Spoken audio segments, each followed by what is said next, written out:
And welcome! Welcome to Master Swan Open number 98. Our monthly tournament for up to 4.7k MMR, so around Master-ish players.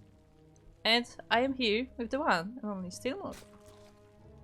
Hey, hello! I'm here with Kuro, the 16th Squad Sanseki, otherwise known as Group, hero of the wasteland and savior of esports, the butcher of names, the information fairy, and the one who constantly forgets to introduce herself at the start of the intro.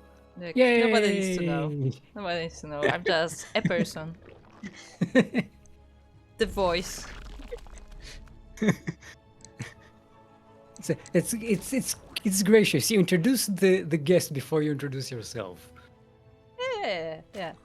Let's say that's why. It's intentional. It's it's courtesy. Yeah, sure. Yeah. Anyway, we are on 10,000 feet, which smells awful. We're in the southeast corner of the map. Representing the void, it is our light blue Zerg. Give it up for Demahcciò, otherwise known as Leonardo. And across the map we have his opponent. It is the red Protoss player. He is Dewalt. And things are already escalating. Yeah, we've got a bit of a proxy hatch going up. It's not the super early one though. Yeah, and it's but in it the is base. Quite committed, it seems. Yeah, but it's in the base, so you know. It's actually, I think, yeah, the old fully walled this in, so no reinforcement will be coming back from home here. But he does need to deal with this hatchery. I know he didn't pull any probes, so that might be a problem. I mean, he does have a. Yeah, he has a fort, so there's a cannon coming up. Exactly, like Dewalt opted for the different style of defense, just using the cannons for it. Although this is a bit risky, he will be losing this cybernetic score. Oh, cancel the cannon and build a shield battery instead. Ah, to protect the core. Okay. And the Zealot is buying time, actually. Yes. But the shield battery will not be up in time. It will help heal the Zealot at the wall, so it can block the path. Yeah, the thing so I though. think that was a the thing though is that Zerglings successfully distracted the Dewalt at the wall, so that Hachi actually was able to finish. Yes, but the production from it is going to be very sporadic, like so. So it's a couple of Zerglings here and there.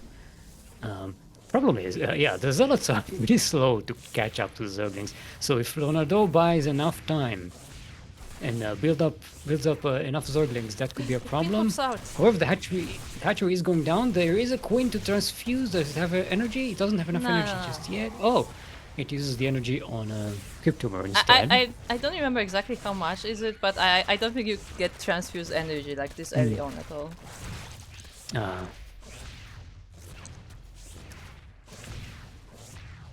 But he was able to save a few Zerglings, but not a lot of them, to be honest. That said, what do we have for defense? Both Zealots did go down, so there's basically nothing. It's just probes. And also, since the but there is a cybernetic score. Okay, never mind. I was about to say this. There's no cybernetic score, but there is one. So we can make adepts. We can make stalkers or something. Dewalt seems to be kind of, just let's get straight to Stargate units. I'm not sure that's the best of choices because right now he has barely anything to defend. He's using the probes to do that. Yeah, but with the shield battery, that definitely is quite helpful. And now the Queen is fighting a singular Zealot as well. And the Zealot is winning. Yeah. Yeah, with that shield, this shield battery actually carried this engagement. That Cryptomer survived by the skin of its. Well, I don't know if they have teeth, but skin of its skin. Yeah, that's thorns or like. Fair enough. I don't know if it's teeth. Also, shout out to Captain Fish, our favorite subscriber. Thank you for subscribing. I didn't say it. The favorite. So shout out to Kuro who remembered predictions without anyone prompting her. Yes. But now looking at the base of Not the even, wall. not even Captain Fish. No, Maybe that's why Captain Fish subscribed, because we Yes. remembered. Oh, he's still spreading creep. The tumors are still active. Yeah.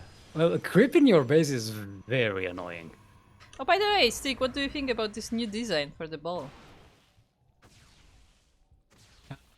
They're smaller now. The vertical. I think I don't know if it depends. You should probably see a doctor if they're getting small like that. All of a sudden, it might be a different problem, or maybe the fact that they were bigger before, that was the problem. So I'm not sure. I don't know what the baseline size is supposed to be. I'm not hashtag not a Protoss doctor. Are they even Protoss? I feel like this is like an entire different race.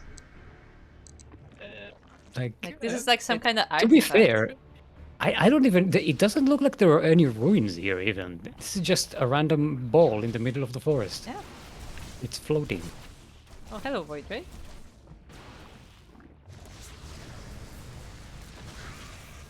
I would say It's the ball. It's the balls of their feet. Oh no. I would say this is a very interesting army here from the wall. We have one Oracle, one Void Ray, this one Stalker did just go down, and there's a lot we'll do too. Oh, the Oracle. Yeah, that's not a Protoss army. Yeah. Sorry. It's look, it was interesting, okay? It was a valiant defense by Dewalt, but this attack is not an attack. And in the meantime, Leonardo just on 3 bases. It started with a bit of an all-in, but Leonardo just transitioned that into a full-on macro build here. Yeah, to be fair, he didn't have to spend that much resources across the map because he was only like doing, you know, like small amounts of Zerglings. So, you know, it wasn't that bad, like economically. So he could focus on his bases. It was a hatchery. The hatchery, yes. The hatchery, yes. And the queen. Yeah. For that early game, it's significant amount. But you know, right now we're into a decent mid game, as if nothing had happened. I mean, the thing is that, like, you know, Dewalt also suffered quite a lot, so both players were a bit delayed. So what is Texas? No, it's a kill. That was a kill. Yeah, I think Dewalt was sure that this Nexus is kill. Yeah, Dewalt was sure that the army will be able to finish the Zerglings in time, but it wasn't. And with that, the Nexus is going down without a cancel. And we also have a 4th place from Leonardo. Oh yeah, I can change his name. And there's still creep in the Dewalt's base, which is stupendously annoying. So it also means Leonardo has actual vision on the base of the Dewalt.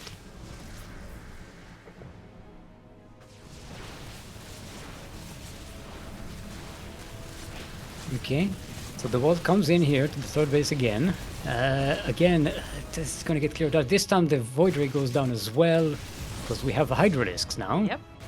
The Hydralisks are good. This is not just a Zergling army like before with the support of Queens. This time we have proper Link Hydra, even a few Roaches here and there. I would say those are still quite scrappy armies though, like, you know, like, okay, few units here, few units there, like, okay, we have like a squadron of Hydras, but they don't have a lot of support here. That's kind of like both players are in that situation where neither is where they want to be. But Leonardo is in a position to harass it. Oh, gets through the wall, completely chews on that cannon, gets rid of that forge. GG is called, and Leonardo, aka Demahcciò, takes game number 1 against the current reigning champion. Last MSO, they did not actually meet. Oh really? Yeah, the Demahcciò was taken out in the first round by Hobo Bobo. Okay.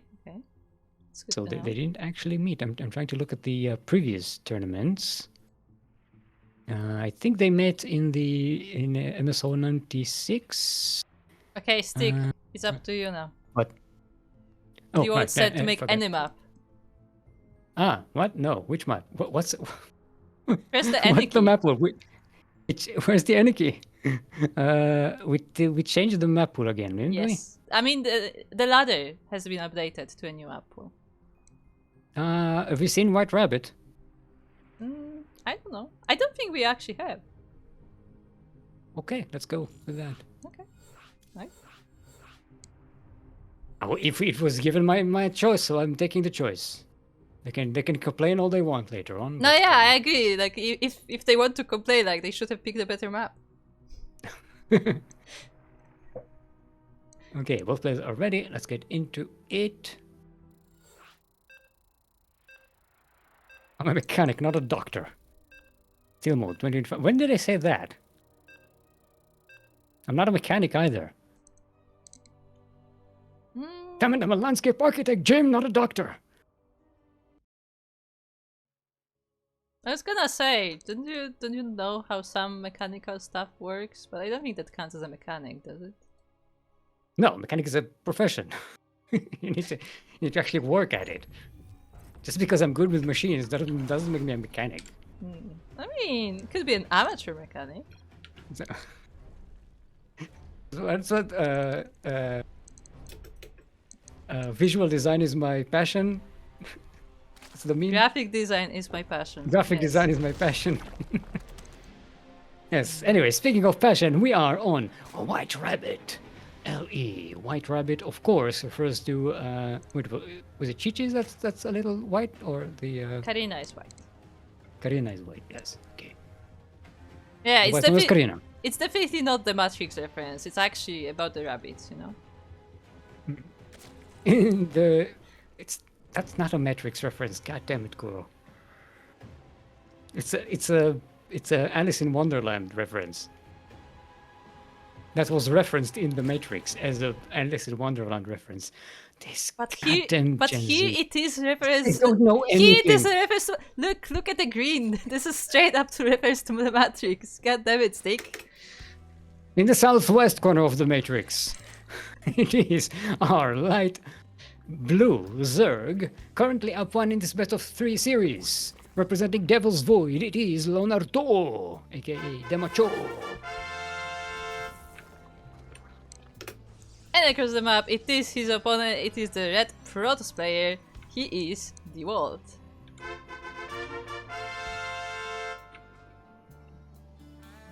I'm trying to think. I think I watched like one movie of Alice in the Wonderland, and I don't even know if it was a whole movie. I mean, there was I think there might have been some not a children's book, but like it wasn't an animation, but I might have like seen something like that, like a comic kind of thing. Yeah, there's a bunch of them. There's a famous one that was made, I think, in the 80s. That was very prevalent during the 90s. I think I've seen like a newer one, like a newer live action movie. And by newer, I mean like probably like 2000s or something. Oh yeah, they made a couple of them, I think. Tim Burton made one, I think. No, it wasn't Tim Burton. With what's her face as the queen? Or maybe. Yeah. The actress that's always in all the Tim Burton movies, Helena Bonham Carter. She's like the Queen of Hearts. Okay, here's a thing still mode. I am very bad at actors. I do not know who they are. What are their names? I barely recognize anyone. You know her face. Yeah, I can know the face, you know but like, face. if you tell me a name, I have no idea who that is or where they're from. She played in the Harry Potter thing, the crazy Death Eater lady. Oh, I think I know who you mean. I think. Maybe. Yeah, she fits for a Tim Burton movie. Okay. I don't know if that's the one I watched. Because, you know, I was like, I don't know, 10. So I don't remember much. I don't know. To be fair, I didn't watch it either. Wait, I think it's the one where... Ooh, the Adept actually that finds a other spot actor without is the queens. Yeah. The Mad Hatter was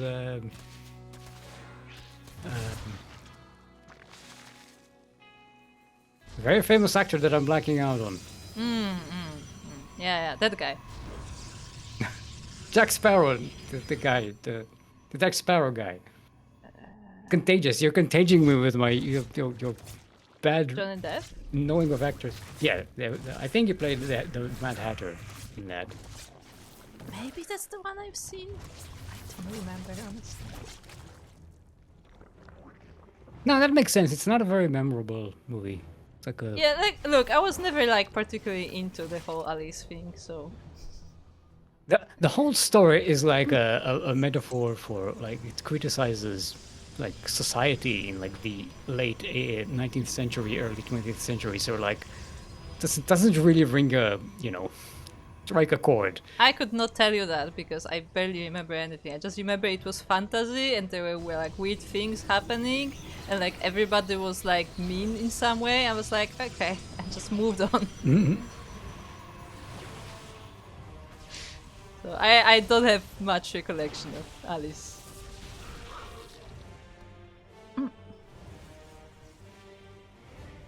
Anyway, there's a game here that we kind of not much was happening so far. No, there was some adept harassment, there was some oracle harassment, a few drones fell here and there. But other than that, yeah. I mean, it did put Leonardo a little bit behind economically, which gave Dewalt the opportunity to go third base and let's probe up. Leonardo is still in a pretty decent position. He didn't lose super much. And he'll probably go out and get a fourth base pretty soon, because it doesn't look like he's ramping up to build an army yet. Yeah, he's still working on his tech. The Hydra then is just finished, so I think he will be going for similar composition to last time, except, as you said, now like there was actually a proper start to the game, so he should be able to make an army. Still, it's not very comfortable to be behind on workers against the yeah. Protoss. Like, they're around even, but like, you know, the Zerg always wants to be a bit ahead. Also, I'm assuming neither of them really knows the map yet, so it's kind of like... maybe not. It's always annoying playing on a map you don't know. It's very uncomfortable. You're like, look, they had the choice. They had the choice. They could have picked them up. They know, but they didn't. I know. To be fair, that wasn't. I am blaming them. It's the Vault's fault. I just wanted to see a map we haven't seen yet. I think we have seen it like once, but I don't remember how much. Because I remember talking about the Matrix, so we must have seen it at least once.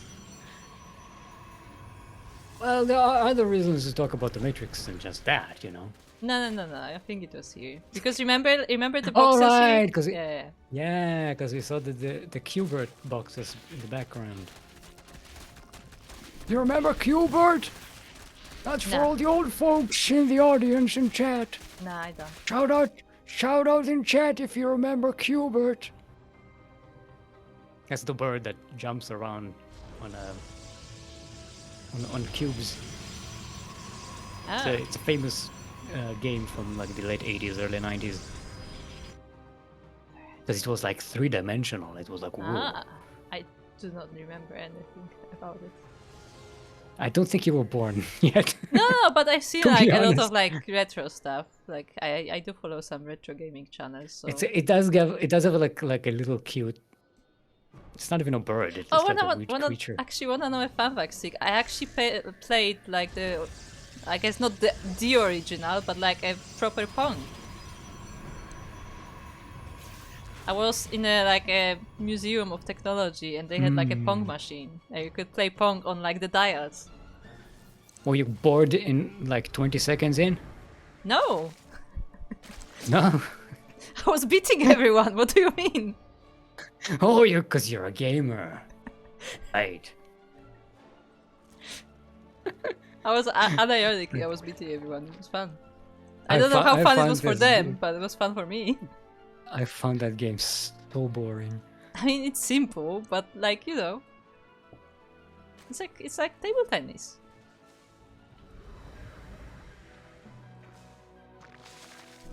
Yeah, I mean, yeah, it's table tennis. Yeah, but it's like it's literally table tennis. Ooh, the orc actually goes down. 5 drones though. No, not bad at all.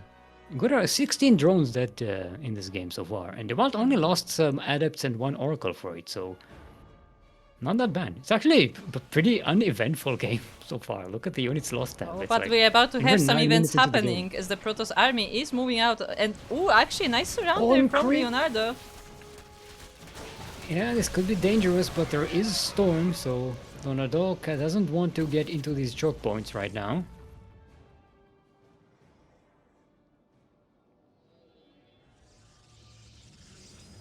Change these. Everyone just waddles around. It's like, oh, they're moving around. Sometimes the Protoss army just feels so slow. Okay, going into debate again. Yeah, but this is a much more of a choke point, so not ideal for the engagement for the Zerg.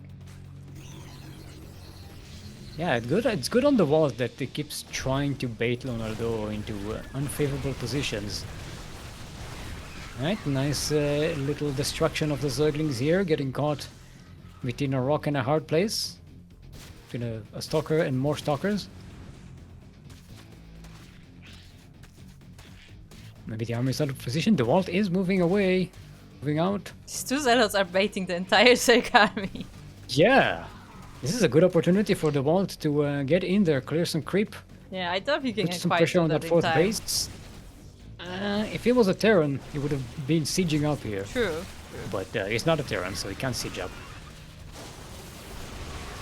Yeah, you can put some But stars in. can use this bridge as a little buffer here with the storm and the Deathwest. There's a lot of Zerg that died here, and very little Protoss that perished so far. Trades have been fantastic for the world.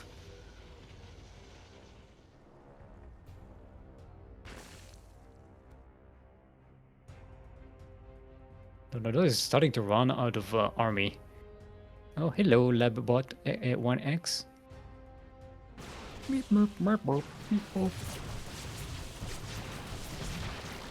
Yeah, the wall trying to rotate here to the west side base. Ooh, the Immortals actually flanking the Hydras with the High Templars. Oh, but the Hydras are outflanking the flank. And they're just Immortals and Templars. I think the world is out of storms at the moment. Yeah, I think so. This He is was an forced to morph an opportunity Archon. to push. But still, he has so much firepower here. The base goes down, the Stalkers are still standing, and we have still so many Immortals here. At the same time... Yes, a lot. Yeah, there's a bit of a lot harassment here. Getting even more drones. No probes died this game so far. Interesting. Yeah, I mean, most of the harassment was on the Zerg side of the map, so... Yeah, all the harassment attempts by Leonardo were pretty much thwarted by the wall of the vault. There were a couple of Ling Ranbys that failed spectacularly. There Oh, are the Lurkers lurkers are on here. the way, and there's no detection here for the Protoss, I think. Yeah, but there are still storms, so they can put them on top of the Lurkers, but they don't quite catch them. No, and this is a difficult choke point if Leonardo repositions those lurkers.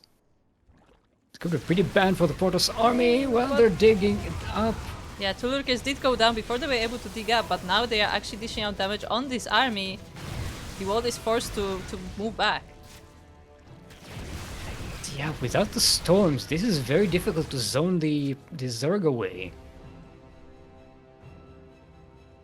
And the world is making more High Templars, but he's immediately morphing them into Archons.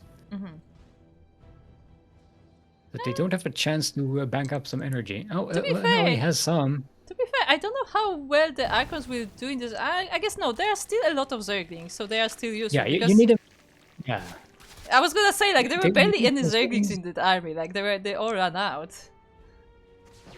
They're also the unit that is easiest to make as True. like a second wave, right? So you gotta have some Archons. Is Hatchery going down Right. once again? Base going down again. But there is a backup base already up. Or already going up. Lurker's harassment is dealing with the fourth base of the vault and it's clearing it up. Can't mine right now.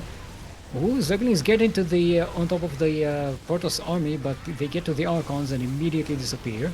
Now there are some storms, and Leonardo backs away. GG is called. Dewalt evens up the score. See the Storm. Storm is still a very good unit. Yeah. Do not underestimate the Storm. Yeah, definitely. Especially against, you know, like lightweight units like the Zerglings, like even the Hydras a little bit.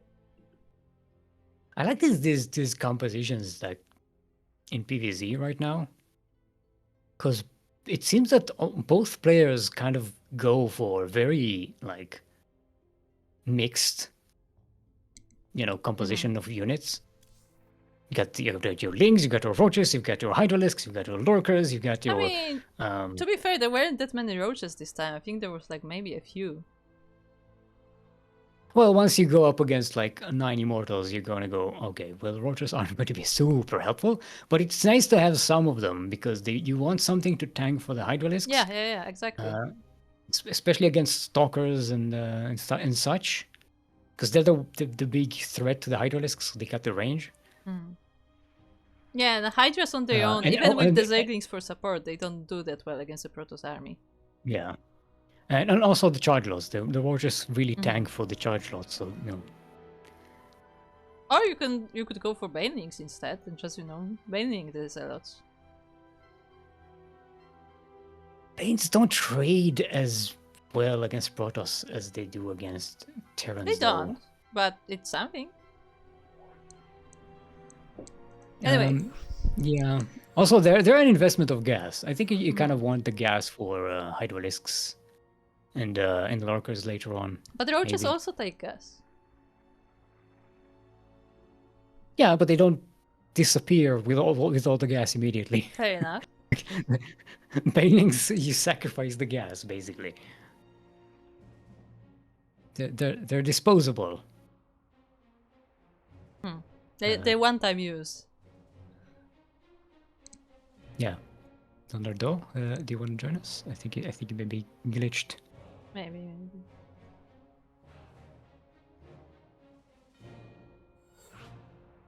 Oh, there we are. Okay. You just went to drink some coffee or something.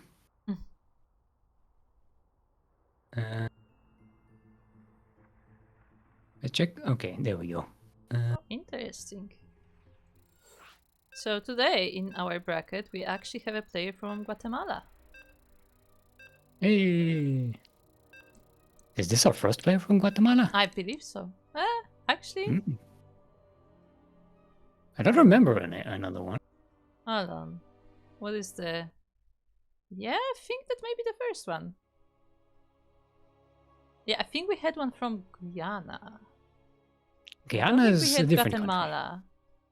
I'm trying to remember, but I don't think we had Guatemala yet, no.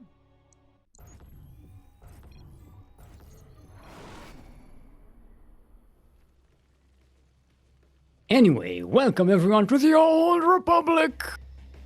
Where everybody's old and ancient from the ancient. Is that why it's called the Old Republic? Because the entire Republic is just old people? It's like, what's the name of that shop? I had a joke, but it got ruined. You had a joke, but you forgot it. No, there's a chain of clothing called something Republic.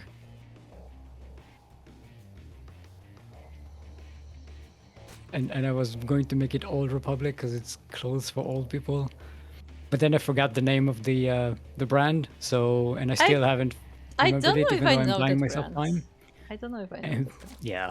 Anyway, in the northeast corner of the map, representing the Void. Currently sideways 1-1 in this series are light blue Zerg, called Leonardo. It is Demahcciò.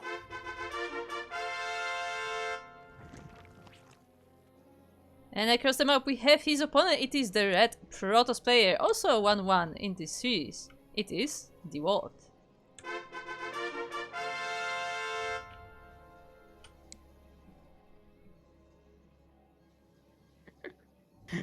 Like Psychons in chat is an older gentleman than I am even. That's possible? who knows all the references I'm talking about. All the old games. Making me feel even older than I do. Kinda like Frogger, but isometric and with squares. Yes. Okay. It's basically like it's like a pyramid of squares, and the bird jumps from one square to the other. Mm-hmm. And I don't remember, is there something chasing it or something? I don't remember. It's a long time ago. I don't think I remember that game. I don't know what Frogger is. I don't know if I ever like had it at home, but this I know what it is. Do you know what Digger is? Was it called Digger is the first... Yeah, Digger. It's the first video game I ever What played. about Dig Dag? No. Because in Poland everybody was talking about Dig Dag. Which I wouldn't be surprised would be the same game, just that's what it was called. Maybe they pirated it because they did that a lot back then. Maybe. They just copied the game, changed the name or something like that. I just know that a lot of like people like from my parents' generation talk about Dig Dag. Fun fact, Digger is the first word I knew how to spell because I needed to learn how to type it on the keyboard so I can play it. My brother showed me which keys to press so I can, because it was back in the DOS era, right? So I had to type to start the game. So that was the first word I knew how to type. That's cool. To spell. I don't know if that's cool.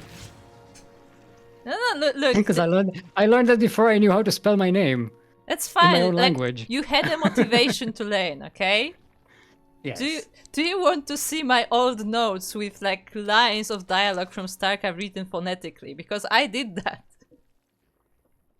I didn't know English all that well. I did something similar with other games as well. Like I tried to learn French from a version. I had a version of a game that was French for some reason. Okay. It's pirated games back then, so you had what you had, and Yeah. it was the French version. So I didn't understand what was going on. So I had like one of those digital like typey thingies that like dictionaries. It could translate between Hebrew, French, and English. Okay, interesting. So I just translated all the French words and tried to learn French like that. It was not effective. I mean, we'll learn something. It was a cool game. It was, I think it was called Flashback. I think Flashback is called. It's Trying to remember. It's like a platformer. It's like a very elaborate platformer. Yeah, I'm With trying like to a remember story and everything. if It's we very had. cyberpunk. Oh. Trying to remember if I played like a game where I didn't know the language well, and I think the closest I got was already in the era of online games. I played some games on the Lego website, and I knew some English at that point. I knew some English, but I wasn't like fluent. So some pieces of dialogue just made absolutely little sense. I completely misinterpreted them. Did you see the birds? Birds? They're birds here. They're like pterodactyl, like lizard birds. Yeah. Yeah, because they're old, Oh, the old birds are not the new ones. Get off our airspace. Meanwhile, similarly to last game, we have some harassment from Dewalt. We already had some adepts coming in. The oracles flew in as well. A few drones here and there, not like major damage, but always a damage there. Careful, there is a spire finished here for Leonardo. I don't think Dewalt didn't scout it, as far as I know. Yeah. No, we scouted it when it was being built. So if he clicked it, then he knows. Yeah.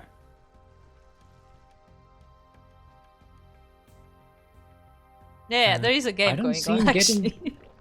I don't see him getting a lot of anti... Oh, wait, he's getting cannons at home. Oh, he's got phoenixes. Oh, he should be okay. Okay. He's also getting upgrades for air. Do you think that's just Here's for the the thing, though. phoenixes? Leonardo is not actually going Mutalisks. Yeah. He's going Ling Hydra Roach. Seems? Do you think because he was scouted, he just Not even decided to Roach. scrap the idea? Oh no, he's No? getting air Okay, upgrades. Okay. Yes. I don't know, I'm trying to think, but it's very difficult. You have to brain think. I need to brain think. My brain is not thinking. Hmm. I'm not brain thinking today. Still know the was colors using on the this map. Rosetta Stone to play games. Yes. Yes. That's more Kind of. accurate. Look, it looked like a very cool game, like very cyberpunkish and everything, and there was like a lot of like text, and I was like very curious to see what was going on. Yeah, no. I was like, I gotta know. This seems like a really cool story. Because you wake up and you have no memory and you don't know who you are, and everybody's trying to kill you, and you get like. Honestly, that Vagabond sounds like the and you plot jump of around. most games nowadays. Like, find out who you are. You are in this world and you have no idea what's going on. You have no memory of who you are. Like, I feel like it's been kinda overdone over the years. I mean, yeah, it has been. I mean, I guess that's the easiest way to like introduce a player to a new world without, you know, the context. Because like, oh yeah, you lost memory, so you don't know anything. It is, but it's at some point it's so obvious that it just kind of feels lazy. Yeah, that's what I mean. Like, I feel like it's been overdone at this point. Another World is another game I really enjoyed. That one doesn't have any dialogue. It doesn't have anything. Just it barely has any controls, but it's still a very difficult game.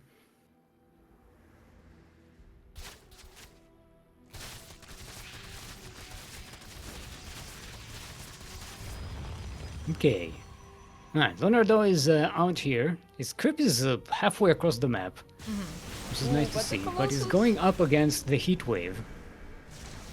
Yeah, the Colossus are here, and now this Link Hydra army does not look strong at all against the lasers. Who even did this? Actually, it's 8 lasers, because each one has 2, right? Yes.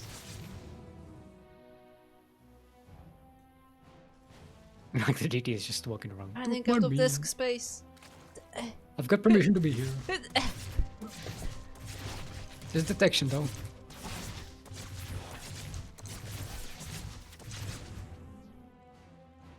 Well, that was something.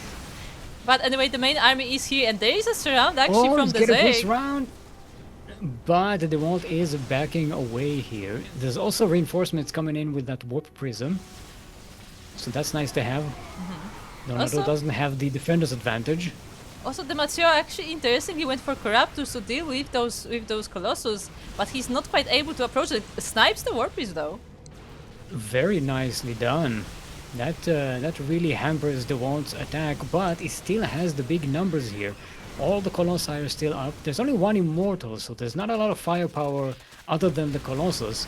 But pretty much every other unit is just there to tank damage, so the Colossi can just bzzzt everybody. Yeah, there's a lot of support for those Colossi, and even in the air we have those Phoenixes, so the Corruptors have to be careful about how they approach this, even with a Void Ray.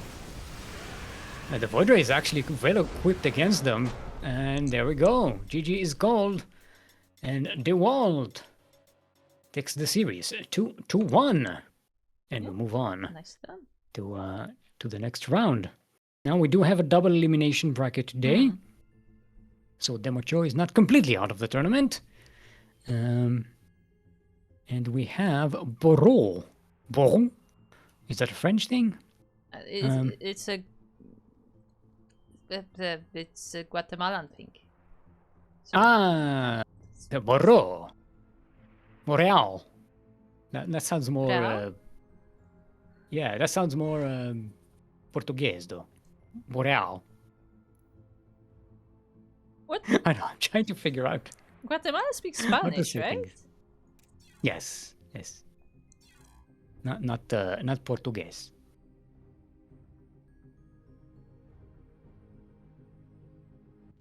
As far as I know, maybe there's like, you know, a group of people who do speak. I'm not an expert.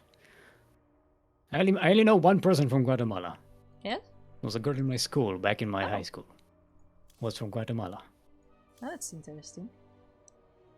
Yeah. I don't think I had anyone like from abroad in my school. I had a bit of a crush on her, I have to admit. I see. Yeah, she was very nice. But it didn't pan out. I mean... Also, we probably need to go to NA, right? Yes.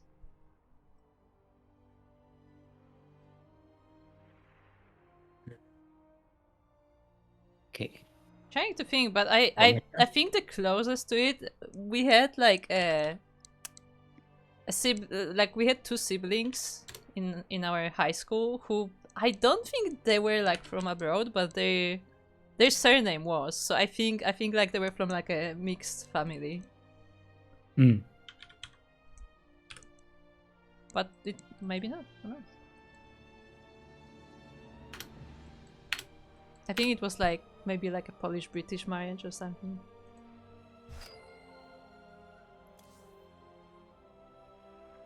Dewalt, invite to party.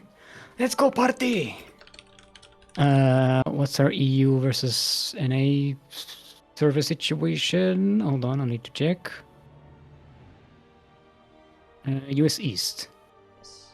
Right? I believe so. East or Central? Yeah, US East. Yeah. East. To be fair, East and Central First are map. basically the same, but you know. I don't know. Oh, I know this. I know this Me- clan tag. I don't know what it is though. Oh no. I know the clan tag that Boreau uses. They actually organized some tournaments in the past, like just some small stuff, but I think amateur tournaments. Okay, both players are ready. Let's get into it. Game number 1. We're starting on Celestial Enclave. Enclave. Enclave. Enclave. Enclave. Ah, enclave. Enclave. And it looks like it's a PvT. Look, Krupp, there's a Terran. There's Terrans in them hills. True, our amateur tournaments have way more Zergs than the usual StarCraft. And Protosay. Protoss. Portier. No, Protoss are everywhere. Protospecs. What if I wake up in a world, believe I am Still Mode or Kuro? Well, it won't be Iceland then. Yeah, I don't know if I would recommend that. I mean, to be fair, your life wouldn't be that much different. You'd still be a degen. True. True. In that sense, yeah. You just have to organize more tournaments. It's going to be very annoying. Just different kind of degen, basically. Yeah. Yeah. I mean, I'd be me. I think I have a much easier job. But you would have every now to and be, you know, an architect. So, you know. I mean, it's it is a serious time concern. But it's better than waking up at 12 a.m. and p.m. and eating yogurt for breakfast, for lunch. Look. I don't eat yogurt for breakfast, okay? Because it's not good for me, so I don't. But you do. No, I don't. I don't actually eat yogurt for breakfast. Specifically, I don't know how some people can do it because I can. My body just does not like it. Speaking of things that I don't know what people can do, we are on Celestial Enclave. Now I have no idea what that segue meant. I just needed a segue. It's not an aspersion on the map. In the southwest corner of the map.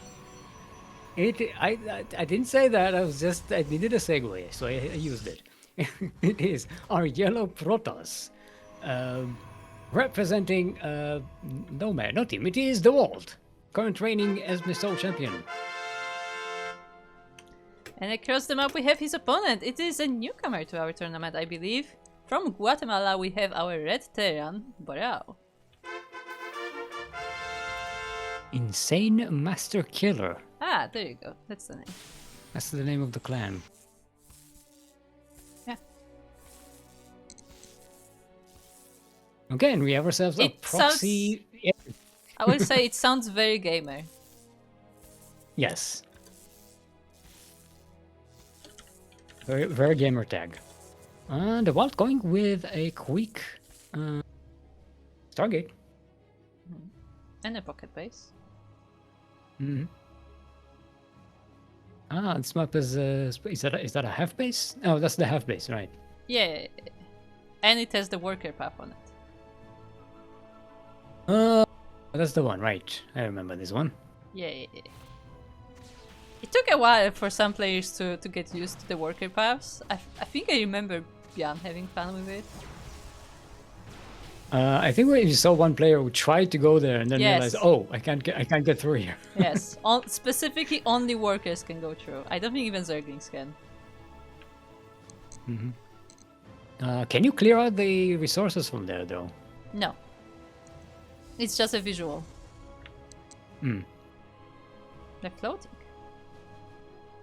Ah, what? That doesn't make any sense. No, it doesn't. It does make more sense than a wooden bridge, though, so I'll give them that. Oh, look, there's water. Remember wooden bridges? It's a waterway, yeah. It's an aqueduct. Yeah. Protos Very are nice. ancient, humans confirmed. And that doesn't look like an ancient human aqueduct. Okay. That looks like a space aqueduct. See those big water tanks, space water tanks? It's like, looking at the water as we hear the Marines die. No, I was just thinking what I want to see is like a bunch of moopies floating around in like, those tire thingies. Yes. I get what you mean. Those big floaty tires. I don't remember what they're called in English. I don't know either, actually. Like, they're just inflatable rings. No, there is a name for it. I just don't remember what it's called because I don't really use it. Me neither. So I kind of hate it. I did it a few times when I was a kid, and it was like, I don't think I ever did.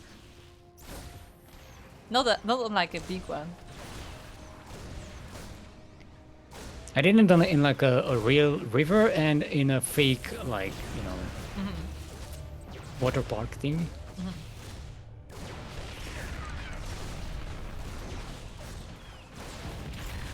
As we had a bunch of stuff happening, as we had a Liberator being destroyed there after killing some of the workers. The Reaper actually does survive here, but both of the Cyclones did go down. Sorry, I was going down memory lane and I forgot we were casting things and I need to talk. Oh, Dewalt is setting up a big proxy here. Yeah. Very cheeky. Very interesting late proxy there. I don't think the Reaper has seen it, has it? No, just barely didn't. It has not seen it yet.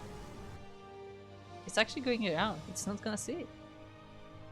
It will see the reinforcements coming. It's a good positioning for that, it seems. So Boreau does have just no idea what's a-coming. Yeah, the Reaper goes across the map and sees like, where is your army? Why is there no one here? Where is his army? As our great Crank would have said. Well, the tank is here though. There is his army. And the wall is still a wall here. The depot goes down, but right now there's like one unit on the ground anyway, so it's not that big of a deal. Yeah, that got shut down pretty hard. Yeah, 2 tanks on the right next to the ramp actually do the job, and now there's a third one too. Oh, there's a bunch of reinforcements just standing around in the proxy location.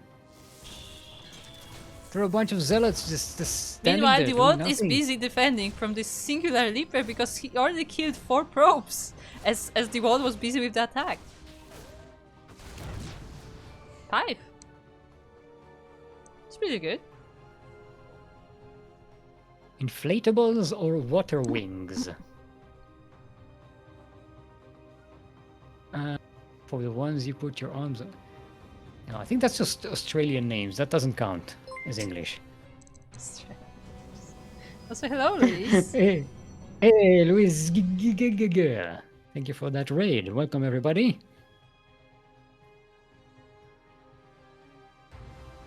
Alright, speaking of raiders, Dewalt finally sending those zealots. Ooh, but at the same time, we have a move out from Boreau. They do have charge. They do have charge. They're just not charging. Yeah, there's a ghost. Oh, this Protoss army is not ready. It's gonna be. This is a big attack with the workers pulled as well. I like that one. What is buying? the crowd have force fields. The Dewalt is buying quite a lot of time, though. Boreau is taking quite a long time to get to the other side of the map, and that is very detrimental to this kind of attack. The chargers are almost on top of the tanks. The Phoenix, they're lifting up some of those tanks, so they can't really do much. And chargers go through the army. The force fields are actually working against the zealots now because they're preventing them from getting us around. Some of the tanks survive. But Boreau did lose all the workers now, so Dewalt just needs to buy a little bit of time here. As long as he kills this army, he's fine. Oh, there is a DT, but the scan went down. Oh, there's another scan being forced here. That is still a good win for Dewalt, because it means there's no economical recovery for Boreau at this point. Yeah, this was pretty all in. Phoenix, they lift up the tanks. They're just now tanks with no backup. They get dropped one by one, and Boreau just this is the end. Yeah, like there are 7 workers still. Don't get me wrong, but that's not enough. And with that, GG's call, Dewalt will be taking game number 1. Very nicely done. Like the push from Boreau was very scary, but Dewalt had enough time to delay it and get some stuff at home. Yeah, I think it was that kind of attack needs a better timing, otherwise it kind of gets stopped. Yeah, like it was a very strong attack, just as you said, maybe a little bit too late. To be fair, I wonder if he should have just attacked earlier. Because he was waiting for those 3 tanks, I think. Well, he couldn't. Dewalt was buying time with all those early attacks with the proxy. All Republic. It's our next map. Welcome to the Republics of old. Actually, Sugar called in chat. Like, Demahcciò spined my butt out of the tourney. Oh my god. What happened? Wait, that's it. No, I was like... Show me where the spines touched you. No, it is a ZVZ. Okay. So it was a ZVZ. Okay. I think I know what happened. Yeah, he built a bunch of spines. You know, but you can build spines in many different ways. I feel like that's a euphemism. I didn't know. There's so many jokes going through my head, and I was like, no, we're going too far. See? We're already way too far. Nope. He's like, there's already too much fire in the house. Stop throwing oil at things. Stop spraying gasoline everywhere.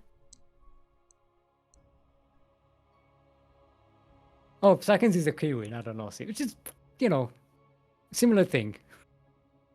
It's different but similar. Okay. You also have your own like lingo and. Yeah, I was gonna say, do Kiwis like use the same like words that are like? No, they don't use the same. They have their own slang things. But what are thongs in New Zealand? I don't know. What are thongs in New Zealand?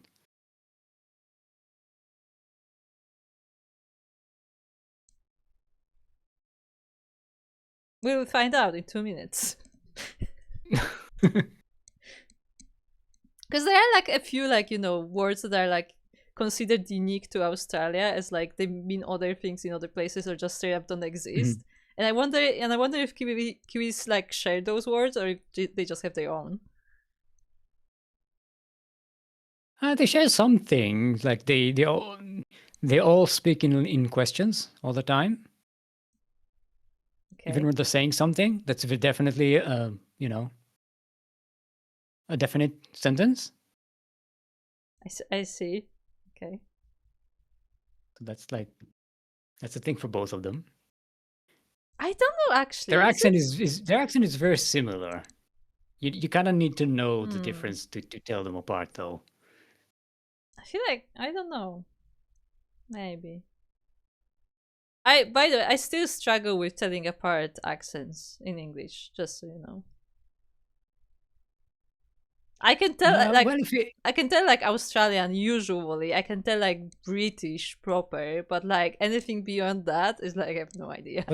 But British itself is like 50 different dialects. Yeah, that's what I mean. That's why I said British different. proper, because like so basically posh British. No, but even just British proper. Not talking about Scottish or Welsh or all kinds of other accents. Just the British stuff, like the London British English. Oh no, yeah, I'm sure. They all have like different dialects that sound very different. I mean, it is the same in Polish. It's just that, like, you know, I know the language well enough to know. In English, it's still something that's very difficult for me to tell, and I'm always like kind of impressed, kind of scared when people just know. Like people who are not native speakers, they can just tell, and I'm like, how? Like I speak English fluently, and it all sounds the same. Because it's not a language thing; it's more of a like it's a societal thing. You need to know the society. All right, let's remove Dewalt and then invite. Why can't I invite? I don't think he's here. He's here, but he's not here. He's here, but he's not here.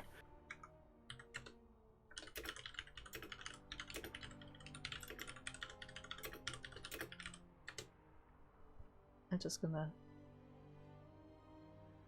Yeah. Okay, so let's restart the game. Yeah, because like he's talking, but like he's not present in the chat. Yeah, it's like weird. It's a ghost. The ghost Yeah, of he the has world. become the ghost.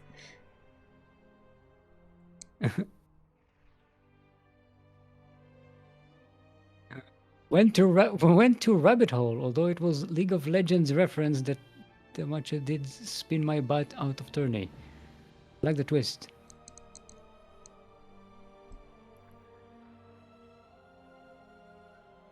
No, we don't understand anymore after that. Don't worry. Oh, I thought it said spine my butt. No, Yeah, you I said think, spined my back. I think my that's butt. that's the point.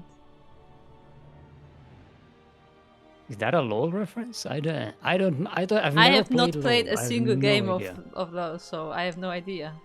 I didn't even Dewalt watch is the still offline. animated show, so I have no clue. Oh no, what do we do? Oh, he's still a ghost. Yeah. Oh, no, I can invite him, okay, I can okay, invite him, it's I can back, invite it's back, him. it's back, He's alive! Alive, I tell you. Old Republic, that's right. Yeah. Right. Sometimes the game gets very confused when somebody disconnects.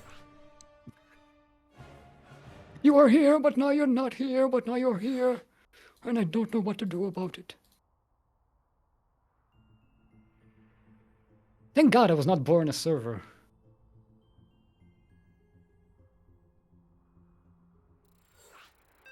An online game server sounds like a very confusing job to do. Yeah, you can be confused in different ways though.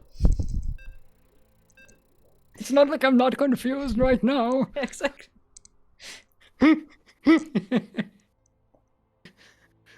Okay, Grandpa.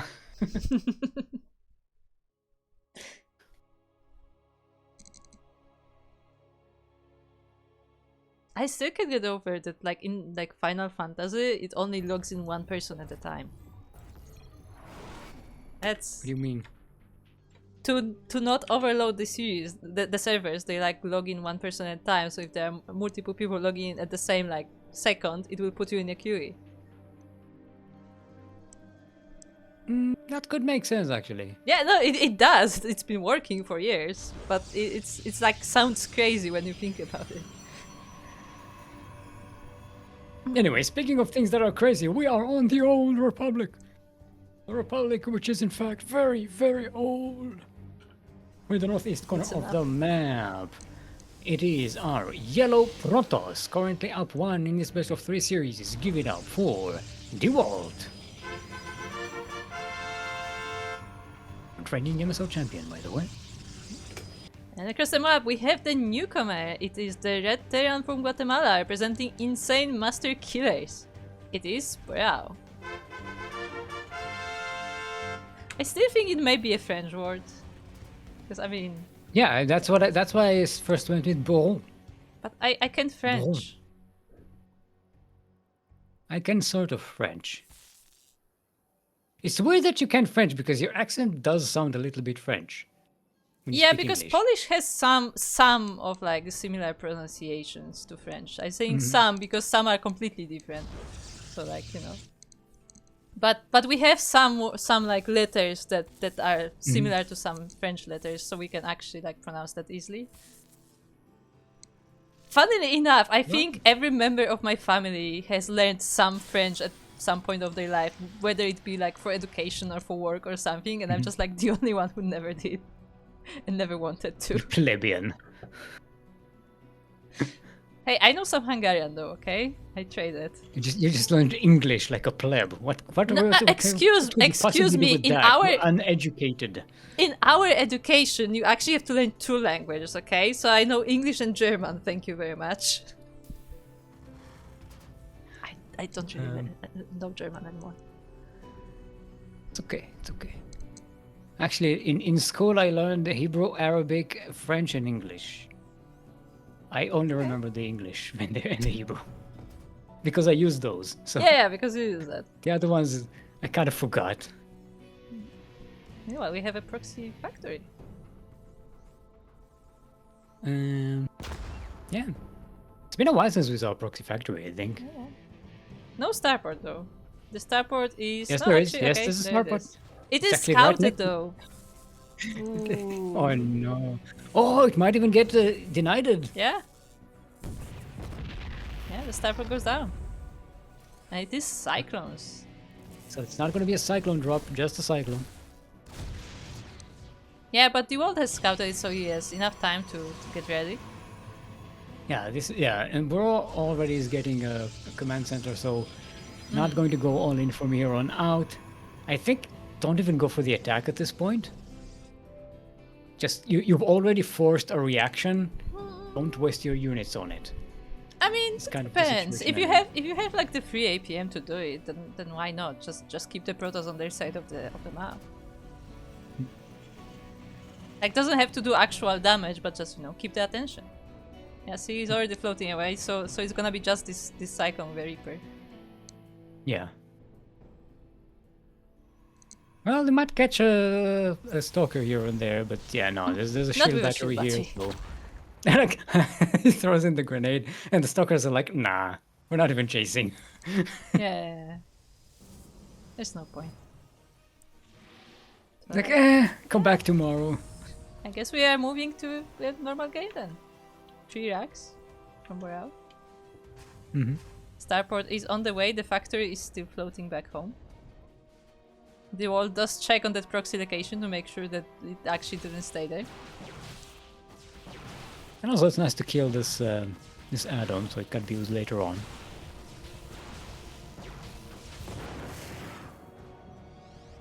It can be used for scouting as well.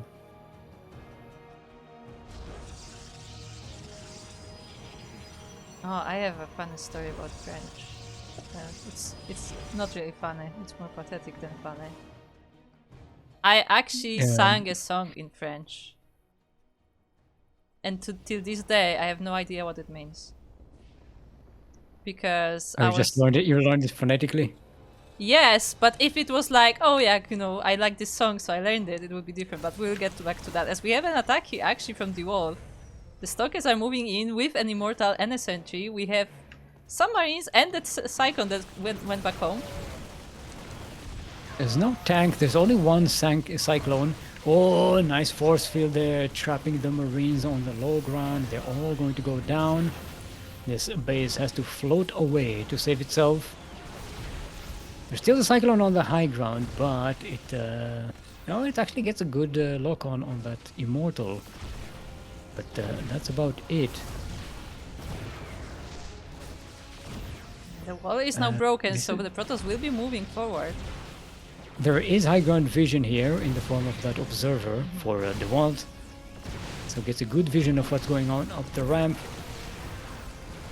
Even if Boreau doesn't die here, this is already a massive amount of damage to the production of the Terran.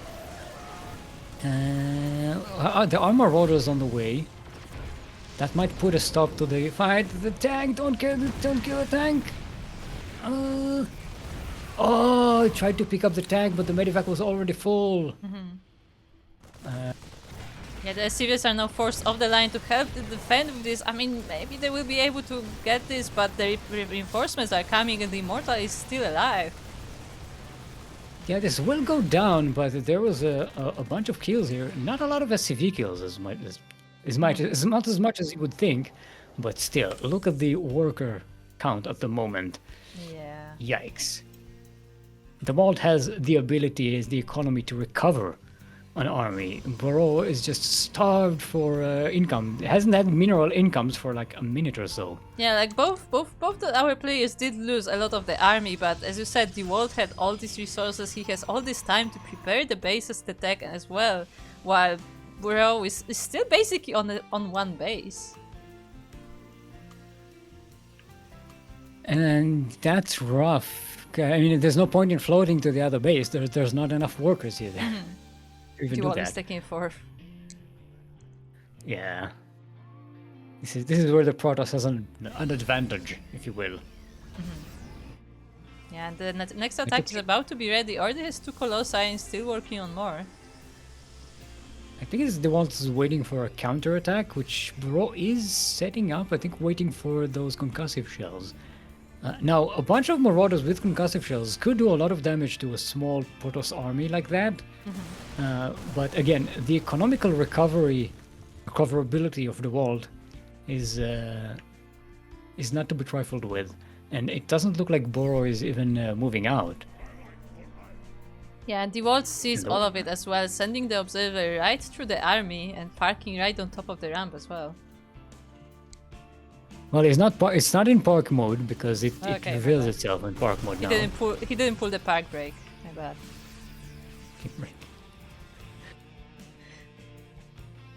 Wait, did that actually go that patch? I don't know, but considering that Dewalt didn't do it, I guess it did. I don't remember. I don't think I've seen people use the observers in that way since then, so I actually don't remember if it went through or not. Okay, we got 3 Colossi. They've got the heat ray. Oh, a nice use of the force fields, trapping up the army. Boreau tries to pick them up in the medivacs, but there is just way too much Protoss here. The entire Terran army disappears, and GG is called, GG well played, and Dewalt will be moving to the semifinals to face yet another Terran. It will be Roselia. He will be moving to the upper bracket finals. It says semifinals. Look. It still says semifinals. I'm waiting for you to change it. It still says semifinals. Fine. Look, you're the one who's obsessed with naming this. This is not my job. This is not in my job. I'm not the admin here. I am literally not the admin. There you go, Steelwalt. Are you happy now? Happy? I wouldn't say I'm happy. I wouldn't call myself happy. It's KR versus EU, right? Yes. Roselia is KR. So we're going central west. Let's get Roselia here.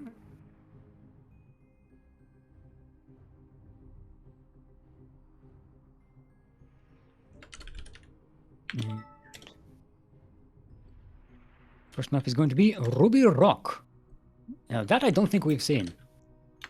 I don't think so. Maybe not.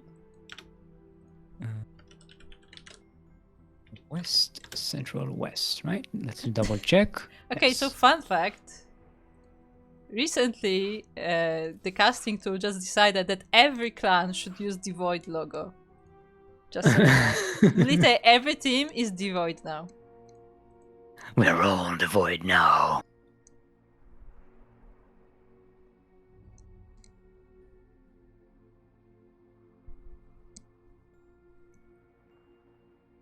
Also, to finish my very uninteresting story, it was when I changed schools. There were like classes, there were like vocal classes, and I used to go to vocal classes before that. So, you know, I was in a new school, I was like, okay, so let's check out like what they have, right? And we went there, like with a few friends, we went there, and the teacher handed us the text written phonetically in French, never explained to us what the words are, and told us that we should learn this by yesterday. Well, that's, we never showed up again. To be fair, that's how a lot of like choirs go. You know, you sing stuff you don't understand in languages you don't understand. You just need to hit the right is a note bit and different. have We the were right more like pronunciation. we were more like, you know, like 4 to 6 people kind of group. So it's less of a choir, like more like, yeah. But I still somewhere have that like A4 paper, which was like a copy of somebody's handwritten lyrics in phonetic Polish that were French. Like, just the level of lack of professionalism just strikes me to this day. I mean, were the vocal teachings good though? I sure hope so. As I said, I never showed up again. Like we sang it. Like I can still sing it from memory because we did like spend like an hour there, but I cannot tell how well like the classes were because all we did was just rehearse that one song, and I don't think we got any like vocal direction actually, which was disappointing. See, I could have been a singer, but that's not gonna happen. It would have been perfectly timed if it was timed right. Yes. So, like, when the game is over, the predictions will be considered post-dictions? Yes. Nice done. Not using this as a reminder to do predictions. No, I remember. No, we remember. I see the problem with predictions on a delayed broadcast is that I have to wait for the previous like score to update before I can start the next ones. So it's a bit more complicated. Anyway, speaking of things that are complicated, we are on Ruby Rock. The rock that is made of rubies. We already looked at that, right? It doesn't look like rubies. No. It's more like sapphire rocks. We're in the northwest corner of the map, the current reigning MSO champion. Give it up for our yellow Protoss, Dewalt. And across the map we have his opponent. It is the purple Terran player representing Louder. It is Roselia.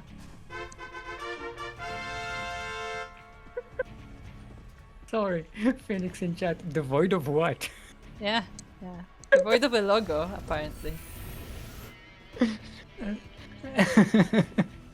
Also, hello Costa Rica, as we have some Costa Rica viewers in the YouTube chat. Hola Costa Rica.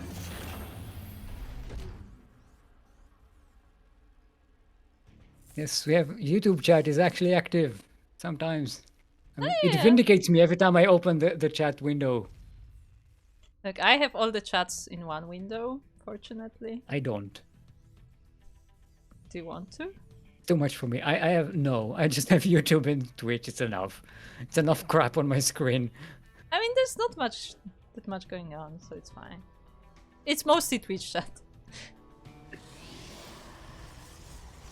And even that is pretty slow sometimes. You hear that, old people? Make some noise in chat if you're old. Make some noise for the old people. Or What? actually, like, yeah, speak up because they can't hear. Pick up! I can't hear you. I can't hear you. Okay, now everyone will start typing in all caps. Yes, Oh no, what yes. have I done? Please do. Yes, it will make the algorithm think our chat is active. It will recommend the channel to people.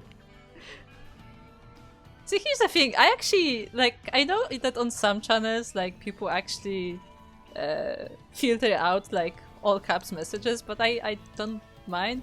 I guess the one time when it is annoying, when, like, somebody's, like, really trying to get attention and then they type in caps. Yeah.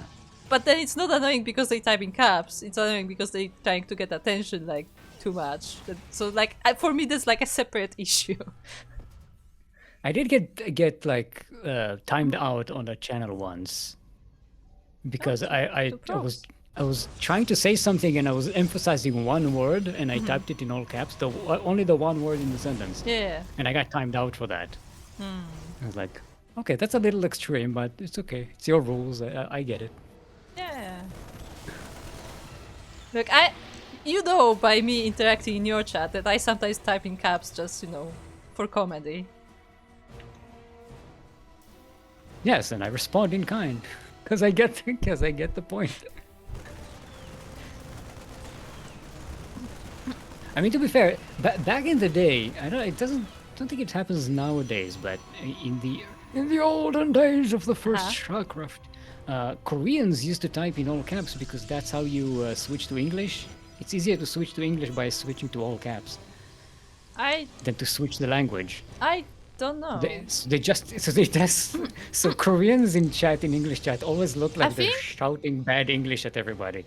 I think it was more that like because like Hangul does not have like capital and lower letters, like they would just type whatever. No, but specifically it's because I know that's because from other languages it's easier to switch languages with caps lock than to switch the language. Interesting. I've never heard of that way. Because pretty much no other language that I know of, I think, other than like the Romanized letters, they don't have like the typeface difference. Yeah, but I don't know. I use sometimes Korean on my keyboard, and I just switch between it. Now, you know what's my favorite thing? Speaking of typing in languages, and speaking of StarCraft. So in StarCraft, if you want to disable or enable sound, you press Ctrl plus S. However, for whatever reason, and I double checked it in the hotkeys, it's not listed there. It also works if you press Alt with S. Again, it's not listed in the hotkeys, so you cannot unbind it. And Alt S is how you make a Polish letter, which is an S with a thing on the top. So every time I speak to somebody who's Polish in game, I enable and disable my sound constantly. Fine. Thank you, Blizzard. So, yes, that's always funny. I wonder if they did that so that there's like a universal way to control that. Maybe, but the thing is that the Ctrl S is listed and the Alt S is not listed in the hotkey, so I cannot unbind it. It's an Alt S. Yes, it's an alternative. Yeah. S alternative. Get it? Yeah, I get it. Also, Stalkers are attacking. Well, they're No, trying they're to. No, they're not. Oh, they might get the Raven here. Oh, it's No. good bait. That Raven shaking its ass. Come on, My God. blink on top of me. Oh, they You got know a you hit want on to. it. It's surrounded by Marines and tanks and Cyclones. Ooh, the Raven goes down. Ooh, does get the Raven. A bit too close. Good catch by Dewalt here, but Roselia is still pushing. There's still a scary Terran army behind this. Yeah, but there are some Zealots and Immortals back at home to back up those Stalkers. And it is a pretty tough high ground position here.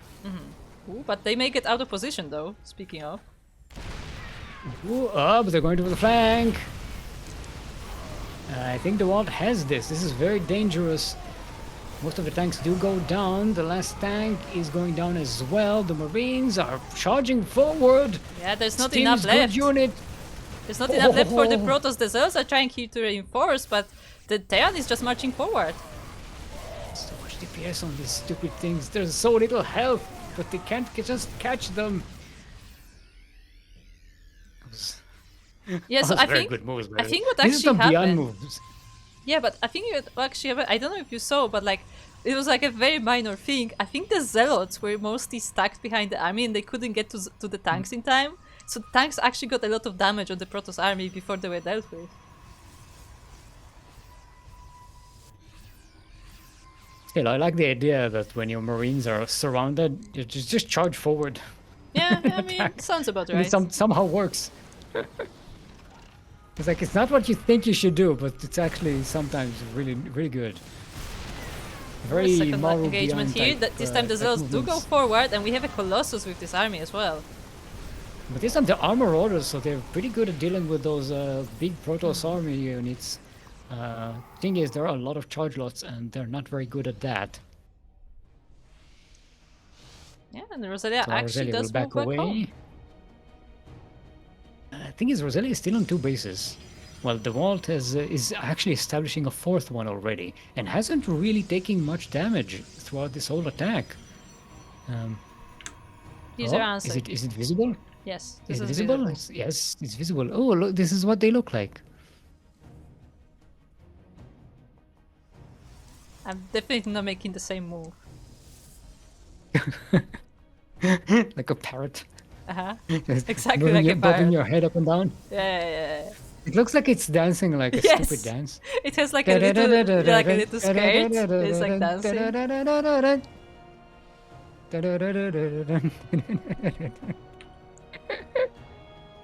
Oh, we are so distracted.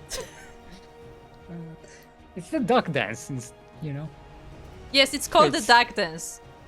True, it's called the duck dance because in some in French it's called the duck dance. In in English Polish it's it's chicken also dance for some in reason. Polish it's also a duck dance. Just so you know. So that is the correct version. Oh, did it actually got in?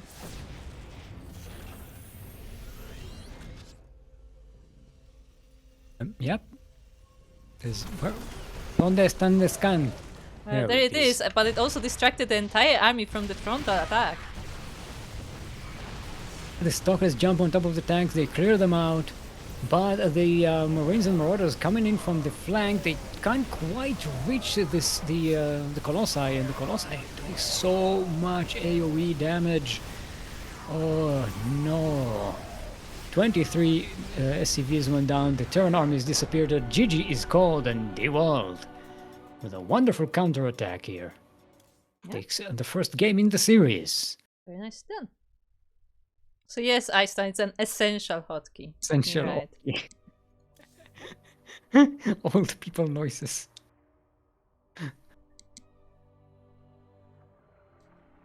What racist lizards? I don't know.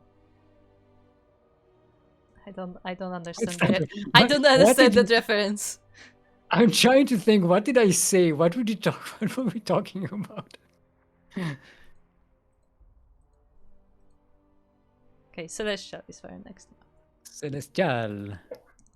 And By the now way, I we just need- want you to know that it's so coded in my brain that when I hear the phrase "is the next map," I just think of you saying that in Berlin, like directly to my face.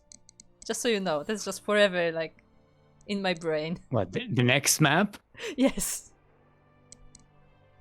We have a clip of that if you want. Yeah, to, we have a clip of that. somewhere. Because Koro wasn't paying attention, so I had to lean in. I had the opportunity to That lean was, in. I think that was the first time I was doing production like that, okay? With like the casters actually Oh there. yeah, no, yeah. It's the first time I was casting with production and casting right there. It was Yeah, actually pretty fun. for those who missed it, way in the prehistoric times of 2019, we did actually have like a small meetup in Berlin, and we did a broadcast from there.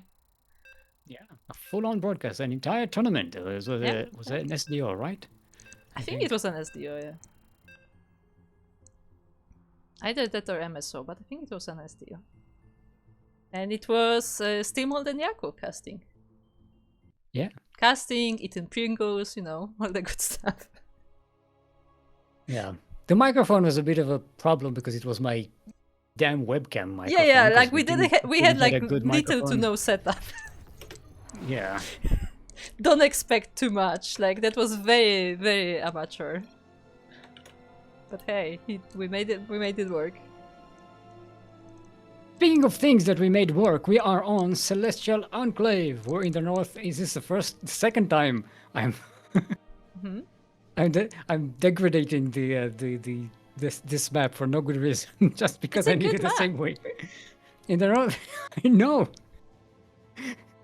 In the northeast corner of the map, current reigning MSO champion, currently up 1 in this best of 3 upper bracket final. It is our yellow Protoss. Give it up for Dewalt. Oh, I see something interesting. And across the map we have his opponent. It is the purple Protoss Terran player. Representing Laude. It is Roselia. Who doesn't know quite yet. They're being The proxied. purple Polish Protoss. Ah, yes. The purple. I just said purple and all the other P's just rolled in. Oh, okay, sugarcoat, I get it. Okay. Blizzard, okay. What? I've never heard someone use it that way, though.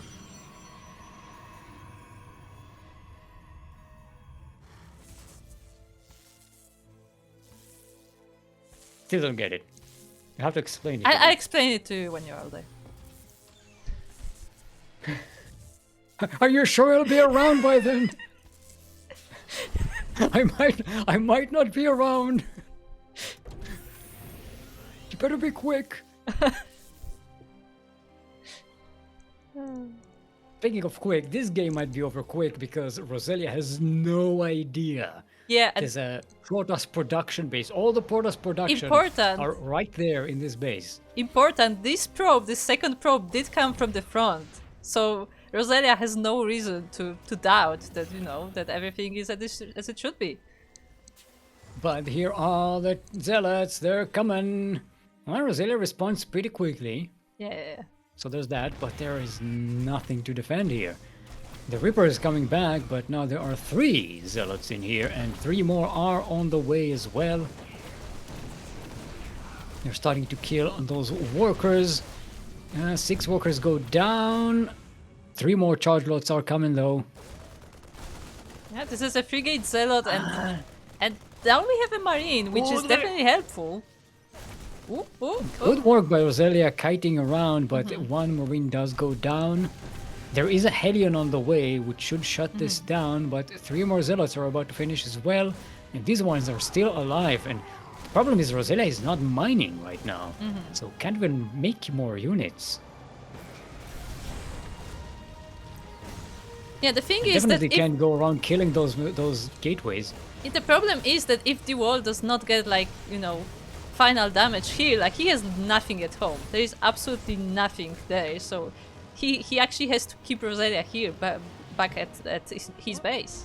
He's getting a cybernetics core at home. Yeah, but no production. So maybe he's going Stargate. I don't know. Could be. Oh, but getting a Stalker, that should help deal with the Hellions. Yeah, I mean, there are multiple pylons here, so it won't be that easy to take down this proxy with just these units. And there's going to be a shield battery as well. But the units are popping out one by one. That's not ideal there for the wall. Not ideal, but buying some time by dragging these units away. Yeah, I don't know. The shield battery is about to go down. Gets cancelled, so the Dewalt keeps the resources, but the probe, no, it's concentrating on the Stalker. The probe does go down eventually, though, just by collateral damage, and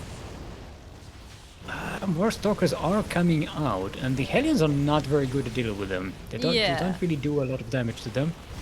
And Dewalt is focusing on the Marines, it looks like, not anymore. But yeah, was focusing the Marines, so a lot of them did go down. So it's mostly these Hellions Hellions can now. be repaired though. True. Yeah, they are. They are the See, CVs to repair, but it's very. they can be repaired, but it costs money. Money which more Roselia doesn't have that, a lot of. the problem is more that it takes time. That too. Yeah, more SCVs are going down. The SCVs are actually pulled off to the fight. And now Dewalt actually was able to amass a few units together. It's not a single unit now attacking. And yeah, GG is gold. GG is gold. There was a Cyclone on the way, but Roselia taps out.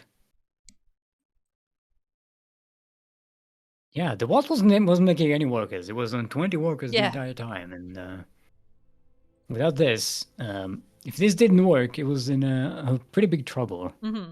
Yeah, that was a fully all-in tactic. But I was waiting for someone to do it on this map because of the worker-only path. Like it's just, you know, such an obvious idea to anybody who likes proxies to just straight up go for it.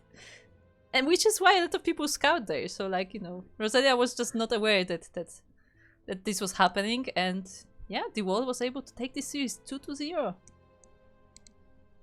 Yeah, very cheeky, very nicely done. There's two TVPs that went completely differently. Yeah. I mean, the result was the same, 2-0 to the Protoss, but Dewalt is a pretty good player, so. Yeah. There's a reason he's the reigning champion. I mean, for what I heard, he's also pretty good at Brood War, so it makes sense that he would be good at StarCraft 2 as well. Yeah. Do we cast Roselia versus... Oh, sorry. There's Boreau versus Demahcciò going on right now. Yes. And we'll be casting Roselia versus the winner of that. The lower bracket final is a best of 3. Mm-hmm. And the winner of that will go up against Dewalt. We'll have a 1-point advantage in the grand final, which is a best of 5. Hold on. What? That's so interesting. All 3 players that are left in the lower bracket have played Dewalt today. That's right. So whoever it will be a rematch. Nice. That's funny. This is a strong side of the bracket we have here. Yeah.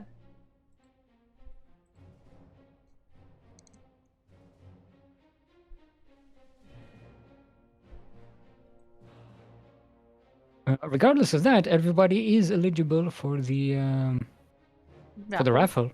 Yeah, everybody play. Everyone can win. Speaking of, I may as well just do that now, like prepare the raffle. Mm-hmm. So, what's the topic for today's Paddlecast, Stick? I did not prepare anything. I was just hoping that I'll just be old and... What? You didn't do your homework, Stick? You know, it's due today. I had to do any homework. Don't do that to me. I'm getting flashbacks. I was hoping for that. No, not the homework. I was actually really bad at doing homework in high school. Yeah, look. Actually, I say high school. In all of like school, I almost never did homework. I was a good student. But in high school, I was more lazy. Just before class started, I would just do some homework. Oh no, yeah, I know that. You know, I mean, nowadays we know about ADHD and stuff, but back then I just had no idea why I wasn't capable of doing homework at home. No, yeah, I agree. We didn't know a lot of things back then, which now are way more acceptable, to put it that way. Yeah. And back then it was just like you're lazy or whatever. Well, see, the problem is I had I hate the terminology, the ADHD non-hyperactive. Mm-hmm. So it wasn't obvious. It's a hyper and non-hyper. So I guess that means that you're like not like physically hyper. Yeah, no. I was just in the corner of the class, sitting quietly, fiddling with my stuff. And all the noise was happening inside my head. It wasn't. Exactly. I didn't make it outside, so everyone thought I was just a quiet kid. And that makes sense. I didn't have the vocabulary to explain that inside my head there was a lot of noise. Yeah, I understand.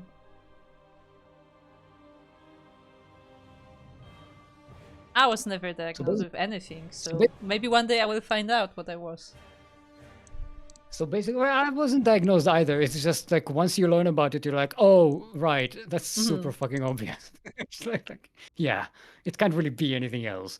And the thing about it is, like, because when I was interested in something in school, I had no problem doing it. Any work, homework, classwork, anything. I was just like, oh yeah, great. I enjoyed taking tests. I enjoyed, as long as I enjoyed the subject. Makes sense. But Which is also why it's extremely valuable to have good teachers. And by good teachers, I don't mean just teachers who know the subject well, but teachers who know how to make the subject interesting. That's two different people. Yeah, no, that's a fantasy. No, I had a few people. I had a few teachers like that. I had a couple of teachers like that, but that's very rare. Like it was the most noticeable for me, particularly. It was the most noticeable with history teachers. There were teachers who would literally like tell you stories like they were like old legends, and like just the entire charisma of the person would just sell the thing that they're telling. And then there would be the other one who would just like recite all the dates, and you didn't remember anything at the end of the lesson. Yeah. I had a geography teacher who was pretty good.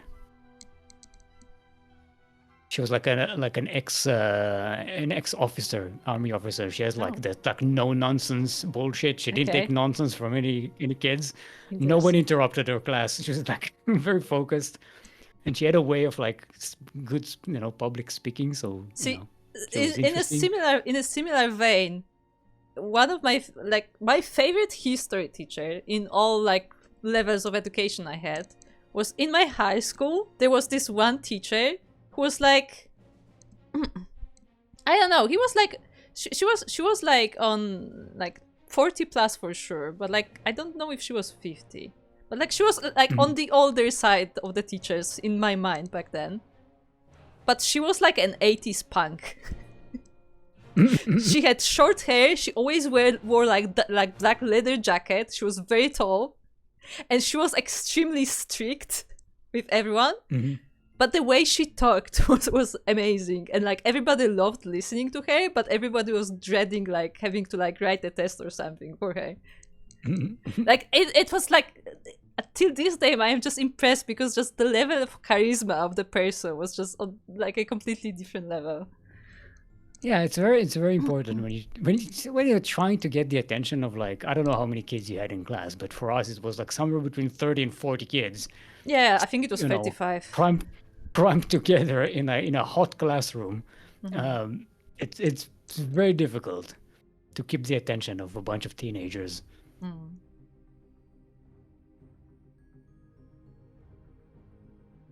Yeah, I will never forget that. See, the way I solved it in high school, like for the last couple of years of high school, I realized that if I was never going to like get a high school diploma, like I'm never going to finish the final tests unless I do something.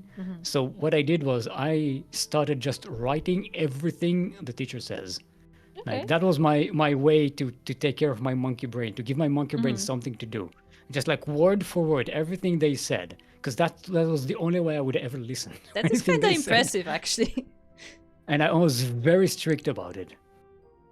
Because before that, what I used to do is just draw. I was just drawing in class all the time. I did a lot as well.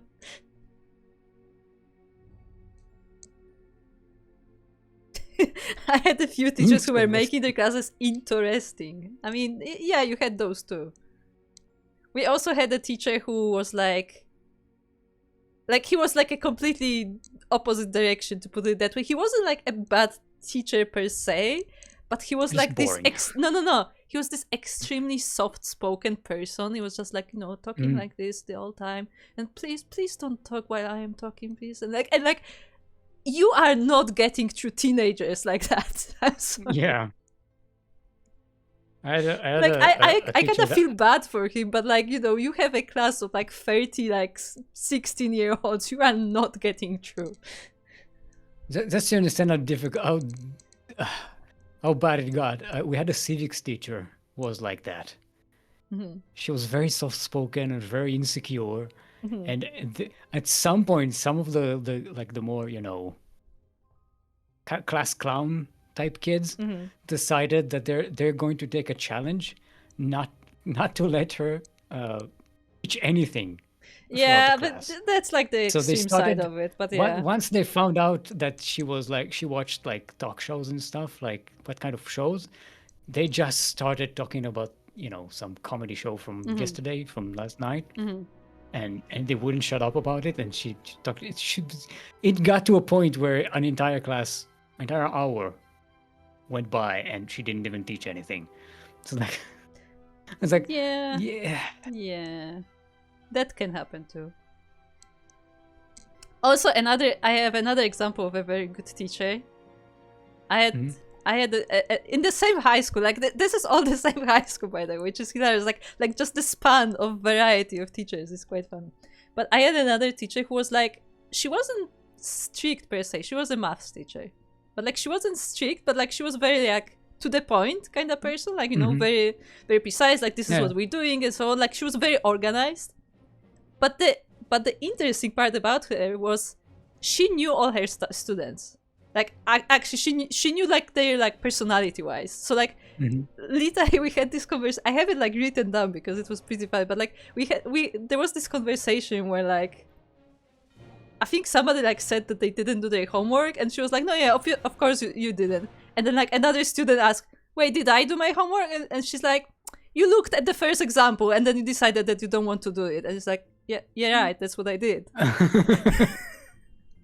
And like another guy's like, what did I have for dinner? It's like a classroom full of yakos. Yeah, but the thing is that like she knew the character types of the people. So like she knew the class very well. And like she wasn't even our like main teacher. She wasn't like the guardian of the class or anything. She was just we were just one of many classes that she taught, and like she knew perfectly like what each person like is like. And that's a skill to have. It is a skill. I was very impressed. I remember because I generally had good grades, and there was like one topic which I actually found difficult, and I got a worse grade on one test in the entire like education in that school, and she actually asked me if I'm okay because I got a worse grade. I remember that. This is an aberration. Like I remember she was like genuinely concerned that something happened because I got a worse grade. Yeah, for me it was the opposite. I had like very mediocre grades. And then one time I had like in, I think it was literature class. There was we had to write a topic, one of those, they give you a topic. It's like a test, but they give you a topic, a blind topic, and you have to write like stuff about it. And it just so happened to be talking about space exploration, and I was like a space nerd, so I was like, oh, that's my shit. So I started writing. I was interested, so I did, and I got a 90 on that test, which was so bizarre that the teacher made me read the thing out loud in front of all the class. I refused to get up and do it in front of all the class. I did it from like the back, the corner. They didn't make us do that. Where I was sitting, so I was like, no, I'm sitting here. If you want me to read, I'm sitting here and I'm reading it, and I'm looking at the paper and I'm not looking at anybody else. I think that's fair. Leave me alone. Yeah, they didn't really make us do a lot of that kind of stuff. Like we did, there was, I think, I want to say there was one instance in the entire high school. Before that, it was more common. Like in earlier years, it was more common. But in high school, I think there was one instance when we had to actually like recite a poem, and it was like the only time we had to like do something in front of class. Like they generally didn't do that. Yeah, we didn't have that either. That's why it was so bizarre. It's like take the most introverted kid and just out of nowhere, just force him to read. To be fair, it was a pretty good, write-up that I did. I'm kind of proud of it. I don't have it anywhere. I don't think I kept it for some reason. I kept every now and a few years or so. I go through my stuff and hope to find it, but I can't find it. At least you actually had a chance to keep it, because one of the best things I wrote was I believe it was an English test, but it was like like an exam. Like it wasn't like a test in school, it was an exam.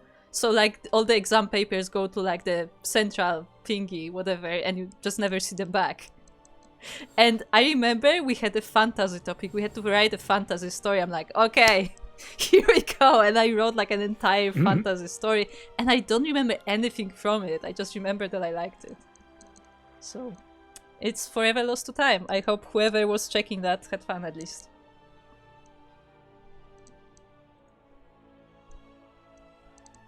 Okay. Both players are ready. Yep. It's a double check. I got the map, got the thing.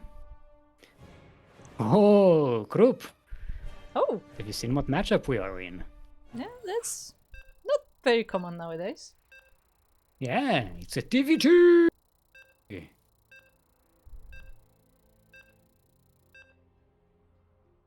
That's it. That's all I had to say.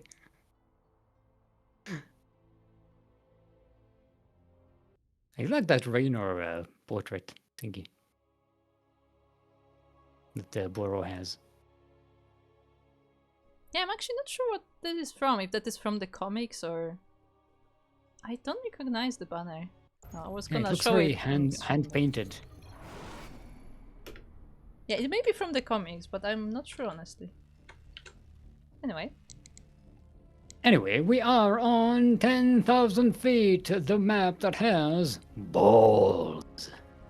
We're in the southeast corner of the map, representing insane master killers. ETs are Blue Terran. Give it up for Boreau.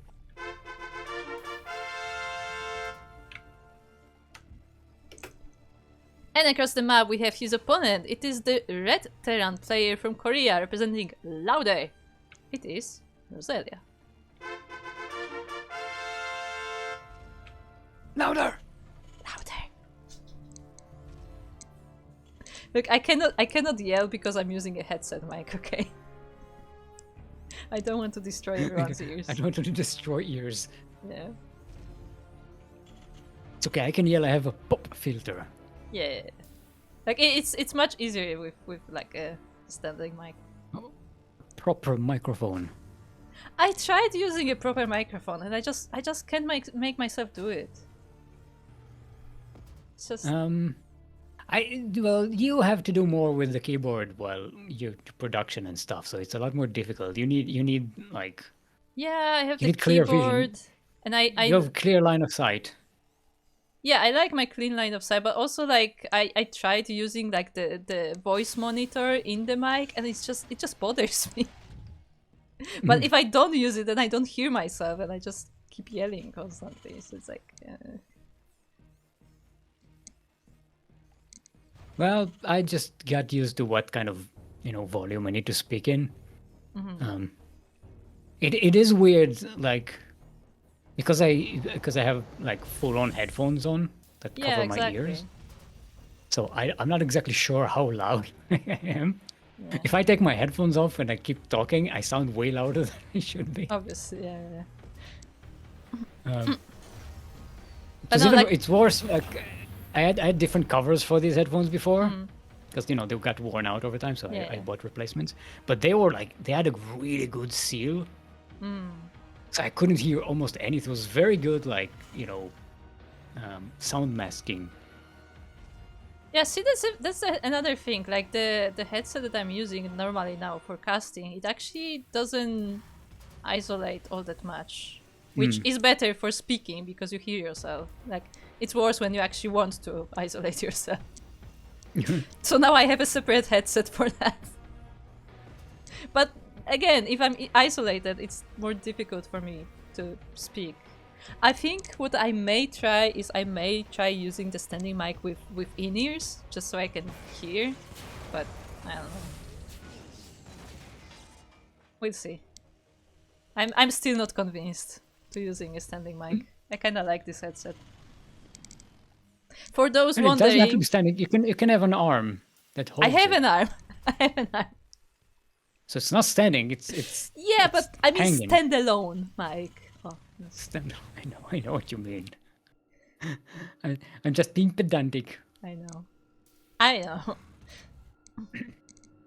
Okay, Roselia coming out with a bunch of Hellions and Reapers. Boreau defending with the same, but does have a Liberator out on the way.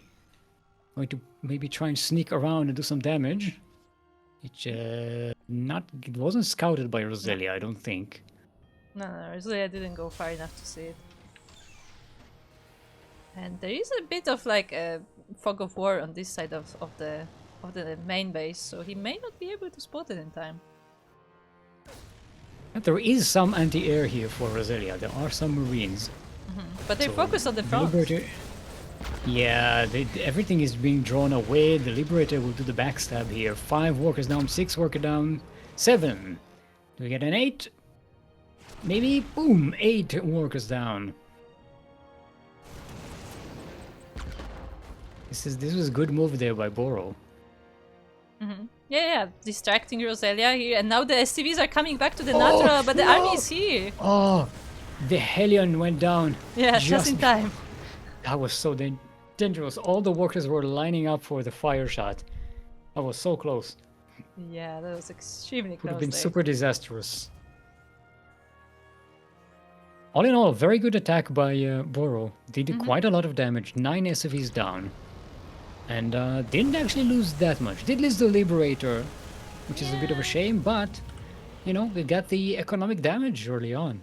Yeah, like it's you know, it's not perfect in a trade-off right now, but it's like building up for the future because the economy of Roselia is much slower now. Also, Boreau going in for another attack here. It's a 2 medivacs with 2 tanks and a bunch of Marines in them.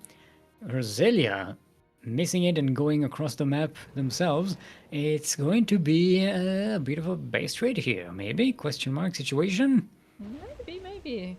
I mean, Boreau already reaches the main base. The boost in, the tanks go down, they siege up.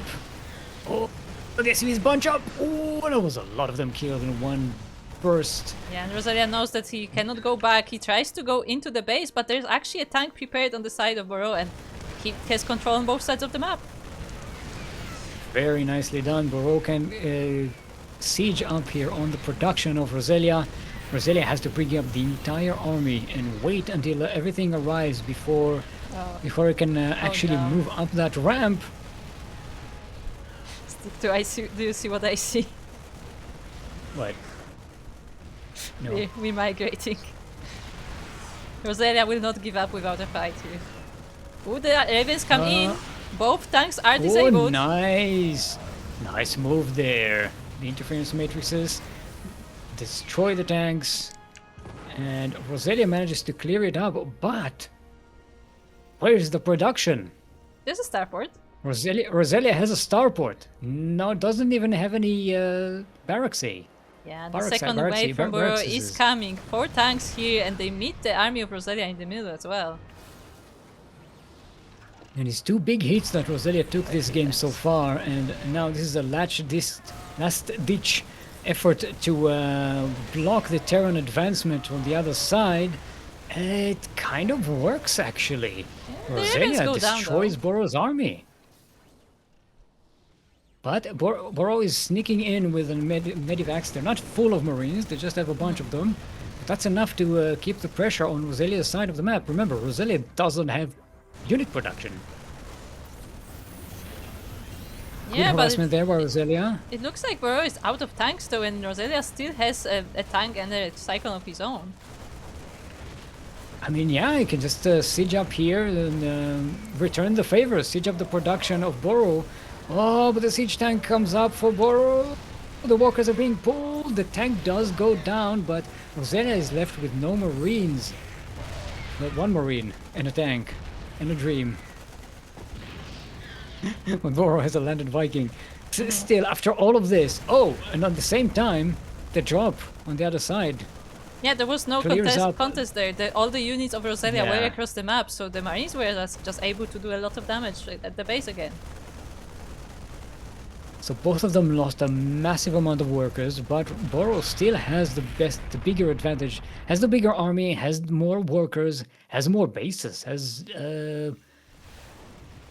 3 3 command centers. 2 of them are orbital commands, while Roselia is 1 orbital command in the natural, and that's it. And it's already low on health anyway. GG's called, and Boreau will be taking game number 1 in this best of 3 series. Yes. Next team up. Hey, remember Backsteam Nap?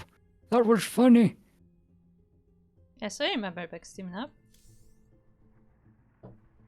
Also, Kata is still called Backsteam Nap in the Discord. I love that as soon as Kata read that, you're like, oh, that's my name. Also, I'm sorry to say... It does sound like a very Pokemon kind of name, I'm sorry to say, this map does not exist. What? Because Roselia type White Madness. Oh, it is Winter Madness, right? There's White Rabbit and Winter Madness. I don't think you can have both. I'm assuming it means it's. I mean, you can ask. Yeah, you can ask. I assume it's Winter Madness, but yeah, it's just funny because it can be both technically.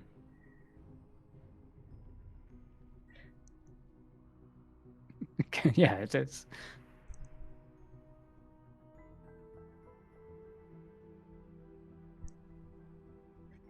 Yeah, okay, that's what I thought. Let's get the confirmation. I mean, look, winter is white, at least in countries. Depends on what country. Yeah, I was gonna say. Go to Singapore. Winter is. Listen, if you don't have winter is green and wet. No. Singapore does not have winter in the first place, so it doesn't count.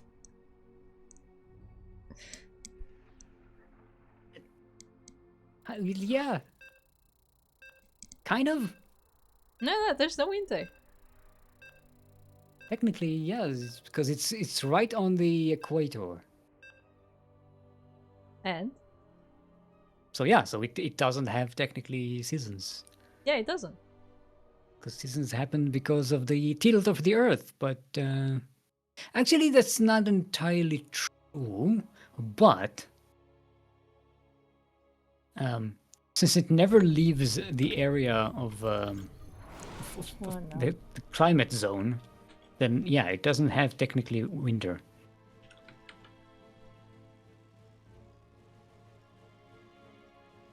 All right, everyone. I was waiting for you to go into like an hour lecture about like figuring out the atmosphere and like the weather as the game is going. I tried to in my head, but then I realized that no, it's just on the equator. There's no point in that because it doesn't matter. The weather pattern doesn't shift enough on either side to make it any different. Also, if you are like slightly more north of the equator, you'd have like a northern hemisphere winter, and if you were slightly south, you'd have a south winter, right? Because they're not the same time; they're opposites. Yeah. But if you're right on the equator, which one are you? Neither. Yeah. See, that's the logic I'm working with here. Hence why I abandoned. Or both. That's why I abandoned the thought.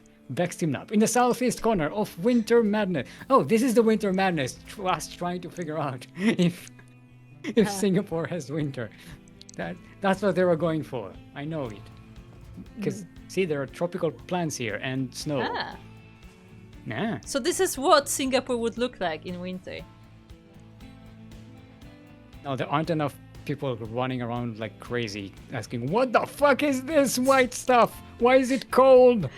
What's cold? Why can I see understand. my breath? Why is the air conditioning outside? It's supposed to be inside. Oh my god, Singapore aircon. Anyway. Southeast corner of the map. It is our blue Terran representing insane master killers. Give it up for Boreau.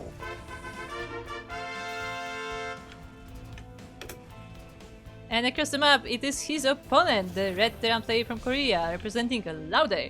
It is Roselia. So what you're saying is that Winter Madness is actually the inside of a building in Singapore. No, you know what? That checks out. Like a nice shopping mall with like plants and stuff. No. The madness is when it's outside. Oh, okay. Because inside they're used to it. True. They're used to the cold being on the inside, but if the cold is on the outside, then they're like, what the fuck is this? I have complained about this so many times, and I will complain about Singapore.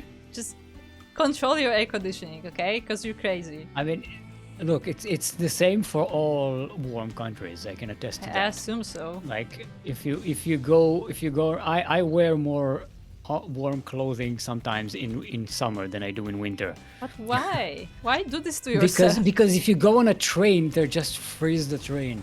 Because if they don't, the second someone opens up a window or the doors open up, it just gets so hot. See, but I can the kind whole of place understand it on a train, but what about a building? But there's so much heat going down from the sun that you have to constantly cool it. Yeah, but why not keep your temperature at, like, 24, 25 instead of 17? Because they don't like sweating. But I'm freezing like below the sweat. 20, what do you mean?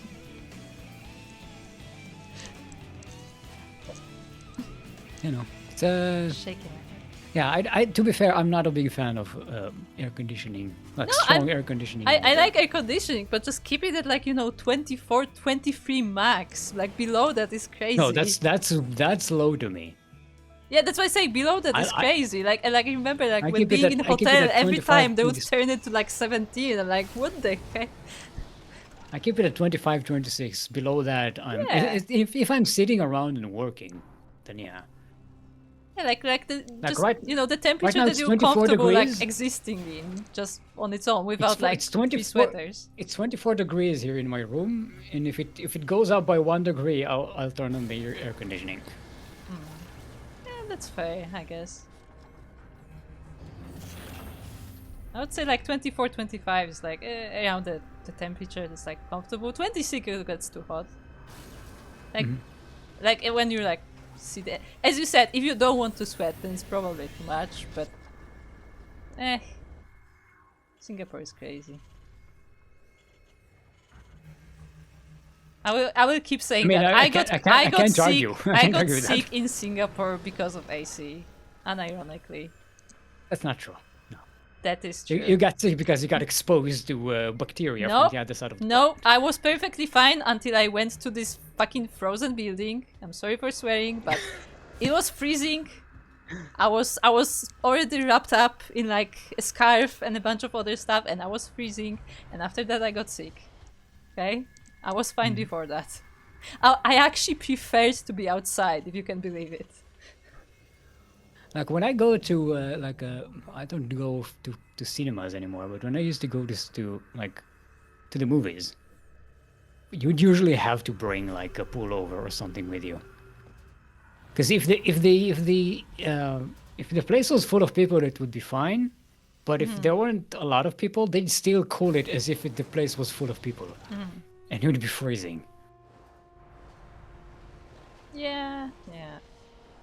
I mean, see, but I'm more understanding in places like that where it's like, a cinema or some kind of other theater or like, as you said, like public transport, because as you said, typically you will have a lot of people there who will also, be changing as well. So like, it's more likely that you need lower temperature, but when it's like just a building, like, kind of, I don't want to say like, maybe like an office building, like something that's not like constantly, open, that I feel like there's no reason to keep it that cold. Yeah, well, I remember in university we had like speaking of stuff I don't want to remember, we have this TVT. 2 tanks are disabled, but there are still 2 tanks left for Boreau, and actually Roselia is running out of forces. More tanks are coming in, but they are also being sniped. And, this is actually a scrappy fight. We are down to last units here. The Vikings are all landing, the Ravens are out of energy, and it looks like Boreau has the upper hand in this fight, but I don't think he has enough to keep on pushing here. The reinforcements are still quite a while away. The tank is only halfway done, so now it's time for Boreau to do damage. This natural base is in danger. He still has 1 tank and a few Vikings as well. I know the Vikings went to kill the CVs and then immediately just transitioned back to Vikings. The tank goes down. Yeah, Roselia does clean it up. Loses about- 9 yeah. SCVs, but that's not super behind at the moment. Yeah, I mean, it's still a lot, but yeah, it didn't go as bad as it could have, I guess. The only advantage Boreau has at the moment is that there's already a third base up and running. But Roselia does have a third command center. It's not like it's super behind. Yeah, he's just not landing it quite yet, and I mean, we're only just started mining from that third base as well, so the difference isn't that huge. But Roselia should be moving this base quite soon. The important thing is that neither player has enough to keep pushing at the moment, so they can Yeah. both sort of tech up, build up the compositions that they want. Actually, it's Roselia who's really taking up. Look at the upgrade situation. Boreau has 0 upgrades, nothing. Yeah, and Roselia also Like, has the not 5 even- racks. Meanwhile, what is on Boreau's side of the map? We actually only have... Wait. We have 1 racks, 1 Vikings. factory, double starport. He's just Yeah, fully we're committing getting- to the Vikings. Yeah, it's weird. It's a weird composition. It's a tank and with Viking. no. Yeah, well, Vikings do extra damage against mechanical units, but doesn't mean- apply to Marines. Yeah, I was gonna say, like, the one thing that, like, is bizarre to me is the 1 barracks without an add-on, just producing some marines. It's not even building an add-on. Yeah, we don't need an add-on. Another factory, No, though. it can build an add-on for the other starport. Yeah, that's the point. That's the only reason it's still there. But yeah, we are going into mech on the side of Boreau. Air mech, even, if you will. I mean, there's more factories on the way, so I guess some tanks as well. Yeah, tank Viking is the main composition. Very interesting. I mean, it's the important units in DVT, right? Yeah. So why not have more of them? I mean, Why not have all of them? we'll find out how well that works, as first of the tanks are already being focused. The Marines are just marching forward, sniping tank after tank. I mean, they are taking heavy damage, but all of the tanks are gone, and so are the Vikings. Yeah, and keep in mind, Roselia is up in upgrades. It's got stim, combat shields, +1 weapons and armor, and interference matrix for the Ravens. So, actually, does he have any Ravens anymore? No, it does not. Okay, so that's not important. Yeah, at the but he moment. has a lot of Marines, and with 5 racks, he can reinforce this army pretty quickly as well. The tanks of Roselia also have survived that fight in the middle of the map, so it's a lot of firepower now from our red Terran. And Boreau is just keeps on making Vikings. Yeah, this whole Viking strategy. I don't think that works. I think Vikings are not that good on their own. Like, I feel like they're good like support for the army. Very good support. In fact, they are essential in DVT for support. Yeah, but like on their own, they're not that amazing. Yeah, Marines can definitely kill them very fast because they Yeah. have big numbers and very good DPS, especially with the upgrades. Sniping some medivacs. Ooh, nice position from the tank as well. Doing a lot of damage Now, to these Marines. Roselia is setting up a multi-prong here with the third base, and it's just about to attack there. Okay, that's this entire also- base just got disappeared. Yeah, and there's also a big reinforcement of Marines there for the main army as well, so if they are able to connect here, that will be another, advantage for Roselia over here. That said, all those tanks are protecting the entrance to the base. And +2 is about to finish for Roselia. And is getting +1 vehicle upgrades. Oh, actually backing away. Yeah, Roselia cannot really go up this ramp because of all of the tanks, although I feel like he could have tried to But just what about the doom drop. contain? Why not contain? Yeah. Just keep Boreau over there. I mean, the tanks are leapfroggy, but I feel like honestly like a doom drop could work at this point. Like, there are a lot of medivacs, why not just jump in? Sure, there are Yeah. Vikings, but you can keep Marines to like protect from the Vikings, I guess. But they can one-shot the medivac, I think. Well, Roselia is getting better production and is now got the +2 upgrades. Yeah. The upgrade advantage is now definitely huge there. Now we're going for the Doom drop. Yeah, but Or I feel not. like now it's a little bit late because now Boreau is expecting it. He even has Vikings left there, but only 2 though. Well, this is the drop. Maybe not be the best right between all the sieged tanks. Yes, this is a doom drop, but not for you. Yeah, The that was a doom drop, but unfortunately it did spell doom for Roselia's attack here. I feel like it would be better to just unload this army right on the edge there But and it's walk still- in. He still killed a lot of workers, and he True, still has true. the bigger army because he didn't drop everything here. True. Not that he didn't try. We saw that he tried to lift Yeah. everything, but he didn't have enough medivacs for that. Also, it comes back to the point that Roselia just has this much better production, so Yeah. he is able to reinforce this army very quickly. Better production, better income, better upgrades. I guess you can say Roselia is ahead in every way.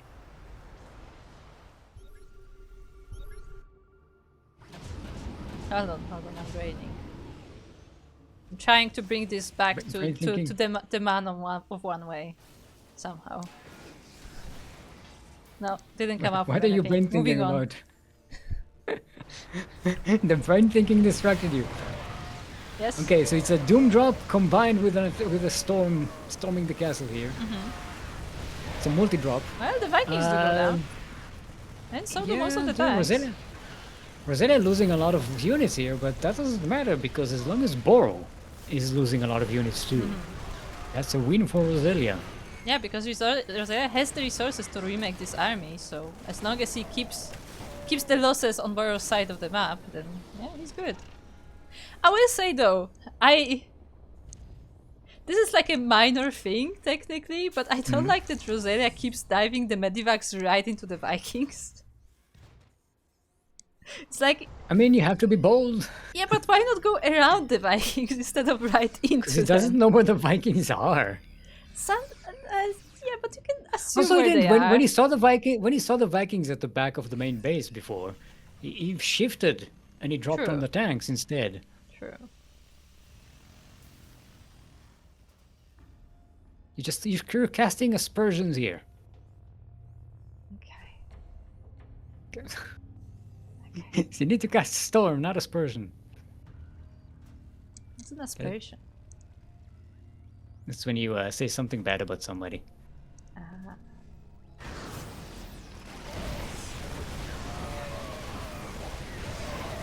Right. Yeah, GG play. There you go. Yeah, level on man is like, this is the I don't give a fuck, I can't lose here drop. Yeah. Yeah, it was very bold to just go in.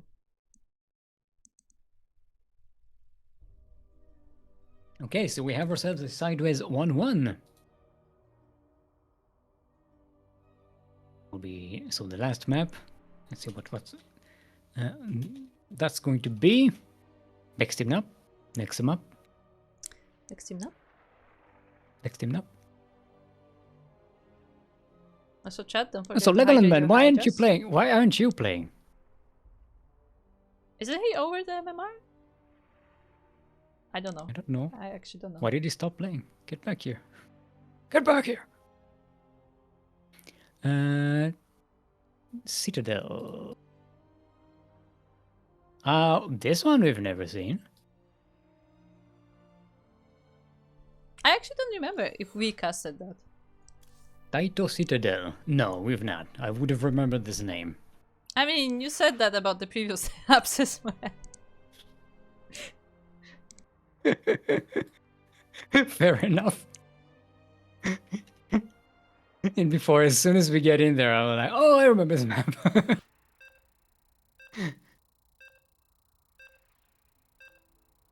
So, Bexty map. See, like this time, I'm actually like, well, let's not say well, but I'm more familiar with the maps because I had to like do a lot with them, like in various tournaments. So I just, got to see them more. So yeah, but because of that, I don't remember which map was like played in which tournament. I'm like, we've been on this map before. This one looks like pumpkin soup. I guess so. It's got that orangey color. Do you like pumpkin soup? Kinda. No, it's not my favorite. I don't hate it, but I prefer other Like types of soup. I am yet to eat pumpkin soup, which I would consider like, oh, this was like a good thing to eat. It was like, okay. Yeah, it was okay. I'm not my favorite. I prefer like chicken soup or onion soup is very good. Tomato soup is okay. It's got the same consistency as pumpkin soup. There are different I tomato like. soups, I will say. Yeah. There are different versions of the tomato soup. Speaking of different versions of tomato soup, we are on Tato's Citadel, the citadel with all the Tatos. Ah, it's potatoes. Mash them, boil them, stick them in a stew. That's Yes. yeah. Mash 'em, I boil 'em, stick 'em nailed in the a stew. reference. Perfect. Nailed the reference. In the northwest corner of the map are Blue Terran, currently sideways 1-1 in this series. Representing insane master killers, it is Boreau. And across the map we have his opponent. It is the red Terran player from Korea, representing clan Lauder. It is Roselia. So yes, as far as I'm aware, Dewalt is the Brood War Dewalt. Because I see the chat is asking. Yes, it is the Brood War Dewalt. Yes. That's what we have. Also, I think Legoland Man won SDO. I think not MSO. Maybe. And I will pretend that I 34.2. remember and that the tournaments don't blend together in my mind. Oh, they do blend together in my mind. They do blend together. I honestly, except for like some specific cases, I don't remember like who played in MSO, who played in SDO. It's like one tournament in my head. Funnily enough, I had an easier time differentiating between the two when they were weekly. Okay. So Yeah, like, but when they were I had a weekly, you could remember things that happened 2 weeks ago, but now that they're monthly, I was like, it was too long ago. let me see. I don't remember which one was which.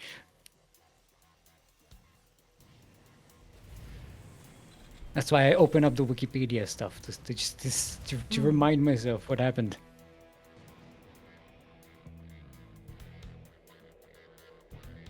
Oh, cool. I didn't see this before. Oh, it's a Kaidorin. No, it's not a Kaidorin. It's green. What's the green one? Yeah. Hide green.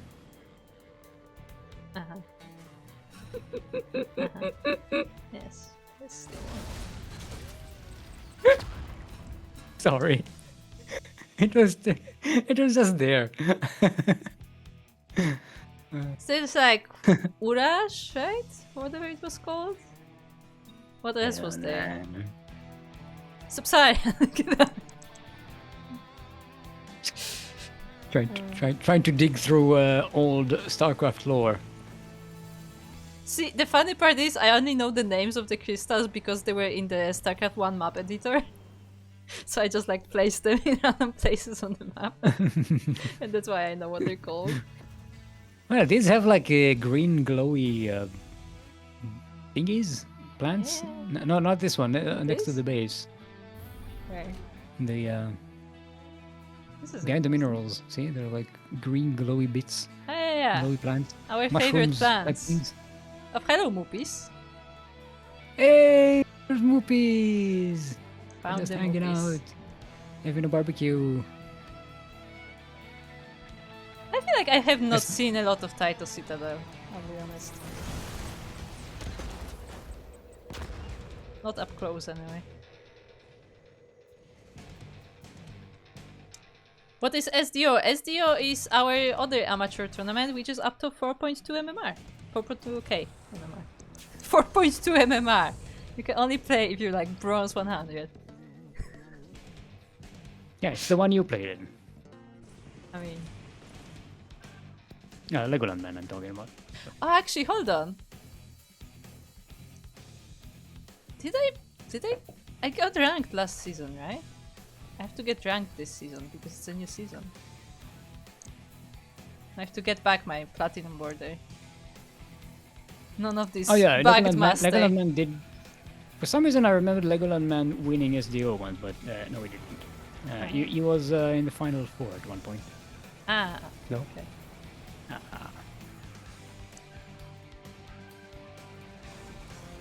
Don't rely on my brain for memory things. It's not good. See, my memory it's is a only very good bad for like idea. random fun facts, not like actual information. Okay. The actual information I have written down, and that's how I know it. The information has to be random and it has to be fun. Yeah, it's just random Otherwise, fun it facts. doesn't, you know, coagulate in your brain.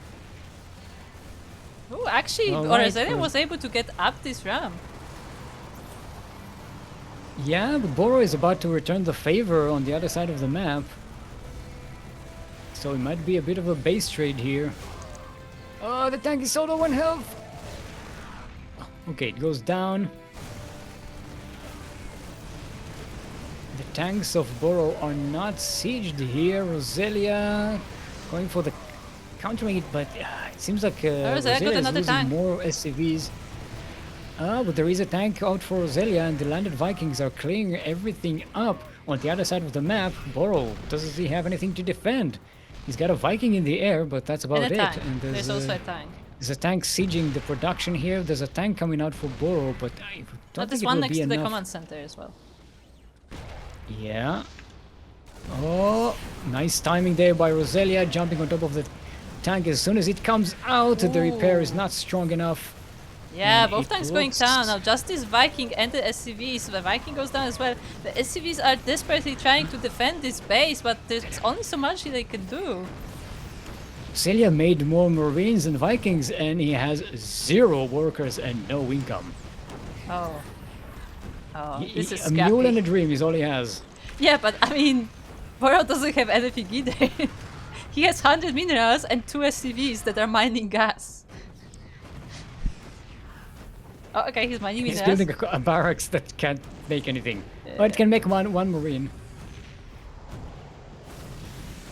There's also one Viking. And one Helion now. The SCVs are going after the tank. The tank is kiting the SCVs. Takes out the Hellion.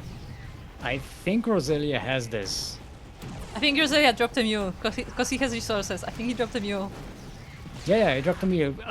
Loses the one tank. The Viking has a handful of health points. Yeah, but It is being Roselia... repaired. I But don't know if Roselia Boreau has enough reinforcements. resources to repair. Yeah, but Roselia did make some army units before going completely bankrupt. They're both staying in the game. Yeah, this is such a scrappy TVT. It's great.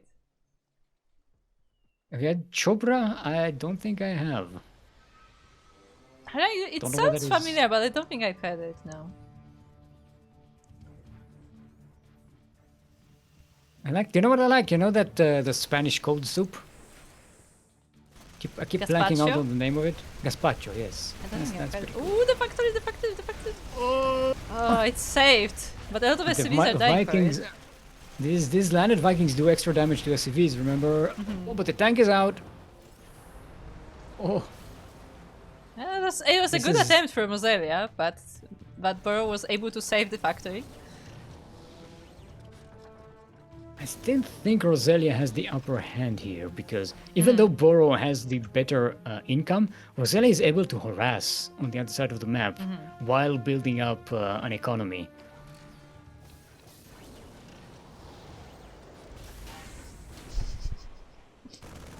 This is quite a game. Yeah. These tanks are unborrowed. No, tanks do not borrow. Hi, Stan. Siege. It's kind of like Boreau, right? They dig their feet in. I don't know about that.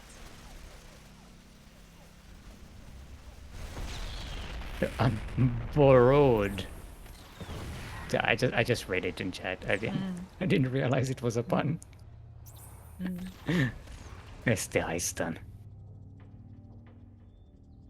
Okay, the reinforcements from Roselia are Okay. here. And then the winged Marines arrived. Actually, they're not winged. They got no upgrades, no nothing. No, no upgrades in this game.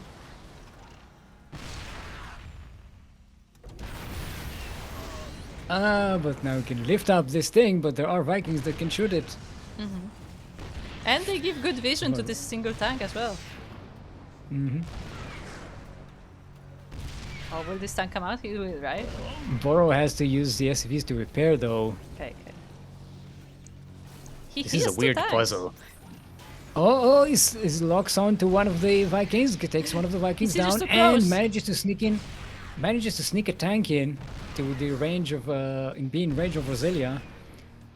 But Roselia does take one of those tanks of Boreau instead. But the Vikings come out for Boreau. But the Marines charge on top of the ramp. The tank is still there, though. Roselia will be losing this fight. But look at the economy right now. Actually, Roselia let's look at the has economy. rebuilt an economy. What? Yeah, the graph looks pretty nice for Roselia if you look at it. How do I open the graph? I forgot. Numpad 1. Oh, that's right. Yeah, because Roselia rebuilt all of these, all the economy while all of that harassment was going on. And Boreau was still losing more and more SCVs as time went on. And the trades were basically in favor of Roselia. Roselia has defensive forces at home. He has production. He has income. He has another command center, another orbital command. He has 3 of them in total. No, actually 2 orbital commands and 1 command center. So he's got mules, he has the ability to expand.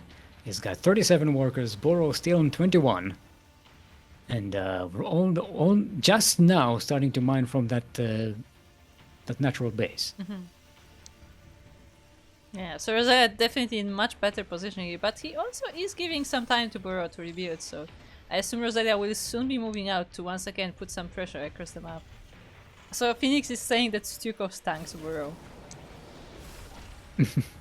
I know. Is that from the arcade Co-op. game? No, from co-op. Co-op, yeah.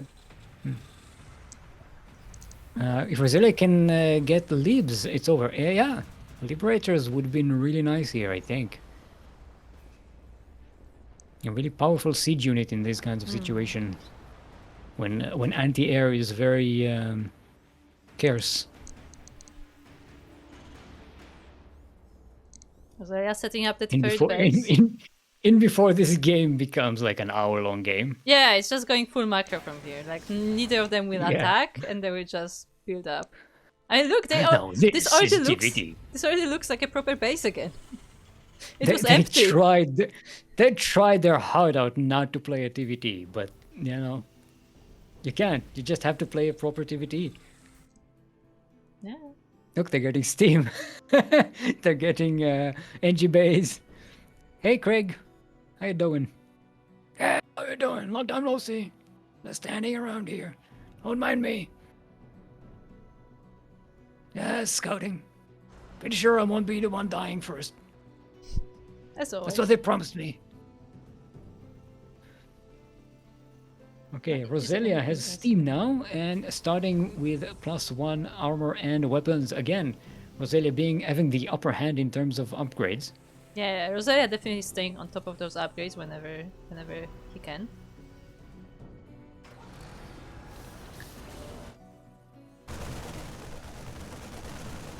Damn those unbuildable plates. Get rid of them. Remember when they were in the film? Look, we got the Axiom Tower. No, actually. Look, there's a bird thing here. There's a bird. Hi, Craig. Oh, that's not Craig. That's his friend. This is Brian. Reginald. Reginald. Sure. I was thinking about it. Like, do I go with like a fancy name, or like, okay, I go with a fancy name. Reginald. It subverts the expectations. See. Bob. That was my first go-to. I was like, oh, it's Bob. No, it has to be fancy. So like a Reginald. See, Right, here's a Roselia trying to problem. find out- Here's a What? problem with English. I don't know what the fancy name in English is, because they have so many names. And Well, Reginald is a fancy name. Yeah, no, Reginald, sure, but Yeah. Also, I'm sorry, I just found something very distracting. Just one? Yes. Oh, the Vikings are going down. The funny part is that yeah, even the Boreau. stream can see it because they cannot see my cursor, and the cursor is exactly the same color as some of the doodads. It was very distracting. It's like, what is this thing on the map? Like, oh, it's me. It's my hand. I could just like fit it perfectly into another doodad and like, you know.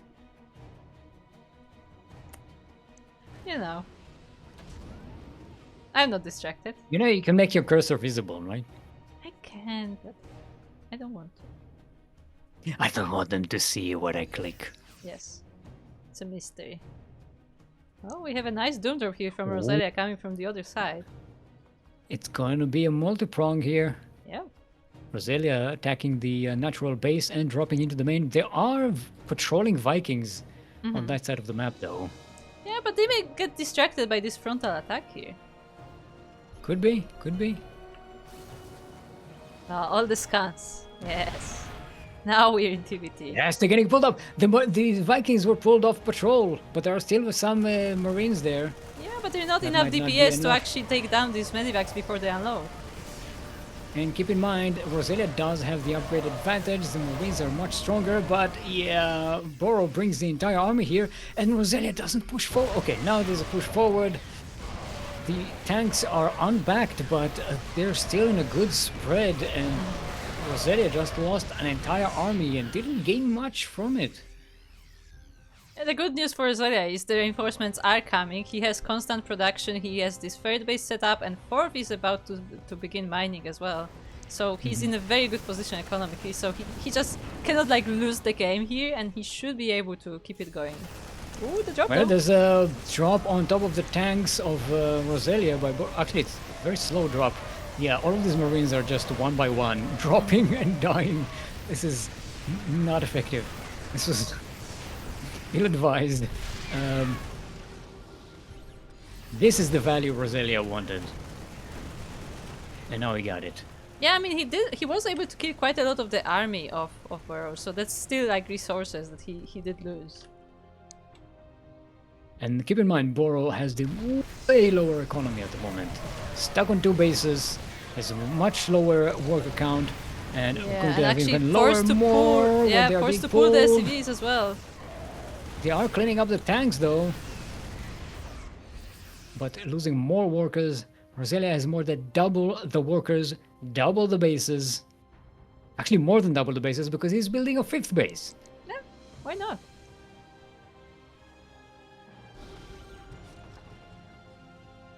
Good boy. Yeah, we're 18 minutes in. Did you think this game would last 18 minutes when it started? No. No, me neither. But look at that. Roselia getting 3-3 armor and weapons. Boreau has combat shield. Oh, actually, Roselia didn't get combat shields. Oh, now he's getting combat shields. Yeah, Okay, he's I was like, sorry, that Don't die, stick. Don't die.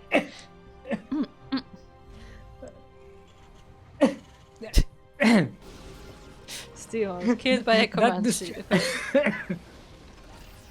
That destroyed my brain so much I choked on my own spit.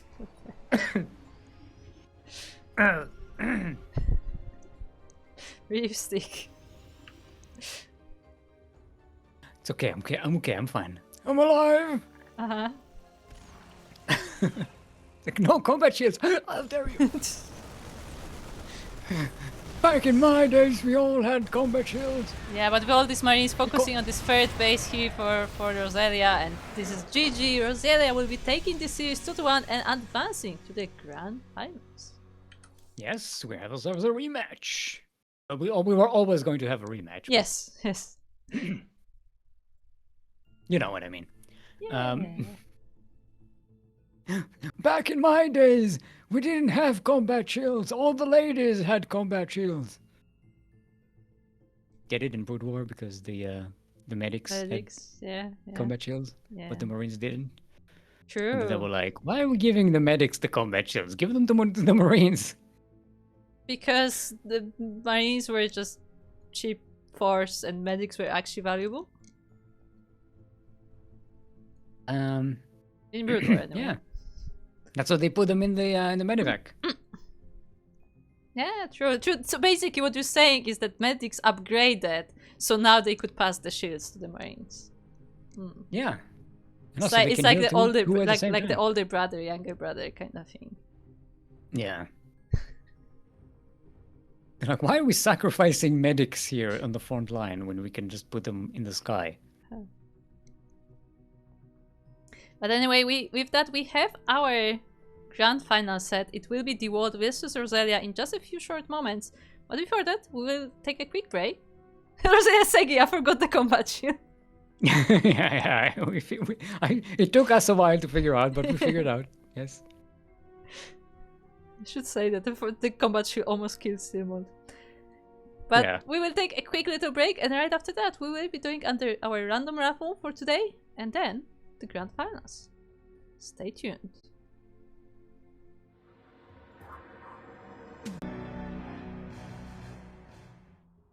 And welcome back to Master Swan Open number 98, our monthly amateur tournament. I'm Kuro, I actually said my name, and I'm here with Steelmold. And I'm Steelmold. True. And we are about to get into the grand finals, but before that, we have one more thing here to do first. The random raffle. If you participate in our tournaments and finished at least one series, whether you won or lost doesn't matter. As long as you finished your series, you are eligible to participate in our random raffle for $5 for any player. So anybody can win. Winner or loser. Sure. Champion or someone who dropped in the first round. Doesn't matter. So without further ado, who is the winner of today's raffle, group? So the winner of today in Master Swan Open number 98 is Dewalt. Dewalt! I mean, Dewalt GG. is an MVP of today's tournament, that's for sure. So yeah, Dewalt wins the raffle as well. Good luck. Good job. I was like, Dewalt was like, go. And I was like, wait, we need to go to the raffle first. Don't you want to win? There we go. He wins. Gets an extra $5. They both already have a prize, Roselia and Dewalt. Yes. Because both the winner and the runner-up are getting a prize. So now they both get something. Okay, everybody's Alrighty. ready. Let's go. Now remember, this is a best of 5 match with 1 point advantage for Dewalt as the winner of the upper bracket finals.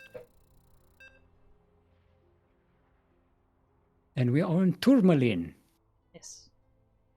Can we search what that means at some point? It's a type of forgot. like mineral. But I remember that it's a different color than the map is. Yes. It's like a yellowish thingy, right? I mean, to be fair, the map is more yellow now after the redecoration, because it did go through some changes. Ah, it got redecorated. It got tourmalined. Yes. Anyway, we are on Tourmaline. Tourmaline. It LE. We're in the northeast corner of the map, representing Team Louder. It is our red Terran. Give it up for Roselia. And across the map we have his opponent. It is the yellow Protoss player representing himself. And also apparently a decently well-known Brood War player. It is Dewalt.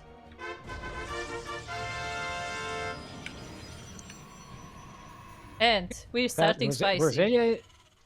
Roselia is an SDO champion. True. I'm pretty sure Roselia has won at least one SDO. Yes, there's one. There's one championship there. Oh, is the what? No, the probe is going forward. That means that he will scout the main base though, so he will be alerted to this eventually. Well, it is a pretty big map, you know. It's gonna take a while for that probe to get there. By then, this one barracks will already be finished, and Dewalt is he's already popping up the Nexus before even looking at the wall. Okay, now we should see the wall. Nexus before core. Okay. Yeah, the cybernetic score is only going down now, and hey, there's a dead Colossus in the corner behind the base. Did you see that? Oh, there he is. Do you think it like fell He's over the cliff? Do you think it like fell over off the cliff? So lazy. But yeah, now Dewalt does see the proxy, but the Marauders are already on the way. And the prop does go down, which is a nice little bonus here for Roselia. Okay, Dewalt making a bit of concussive like shells on the way. Dewalt getting a bunch of defenses here. It's going to be a shield battery and a wall of buildings. And stalkers. No, stalkers. They're okay. I think they're better than zealots against marauders, but but they do take damage. Yeah, they take more damage from marauders than zealots, but they can catch up to them better. So it's a matter of numbers. Yeah, well, we have 3 marauders here already, and they already did some damage on these Protoss units. The natural base was of course cancelled. Okay, the shield battery is up on the ramp here. One marauder goes down. The stalkers can go back and forth. Losing 2 marauders for a zealot and a pylon is not exactly the best of trades, but it's also not the worst, especially if it keeps the Dewalt from setting up a natural base. Oh, but the Dewalt is setting up a proxy location. There's a proxy gateway on the other side of the map. Yeah. Proxy me, I proxy you. Exactly. It is a proxy gateway, so it is a warping point. And I mean, Roselia is trying to keep Dewalt here contained, but as you said, that probe did move out, and he did manage to make that proxy location. So, I mean, it looks like Dewalt is keeping Roselia at bay here. So I guess he has some, free resources to warp in like a unit or two across the map. But I don't know how much it's going to do. There is a wall on the main ramp, and even though there are no defenses at home for Roselia, no army units, that is a factory being built there. So yeah, so that can produce some nice units there. But meanwhile, the Marauders are actually moving in. They are sniping the stalkers. Yeah, with the 5 of them, they can actually snipe them despite the shield battery healing. And now there are even more marauders coming in.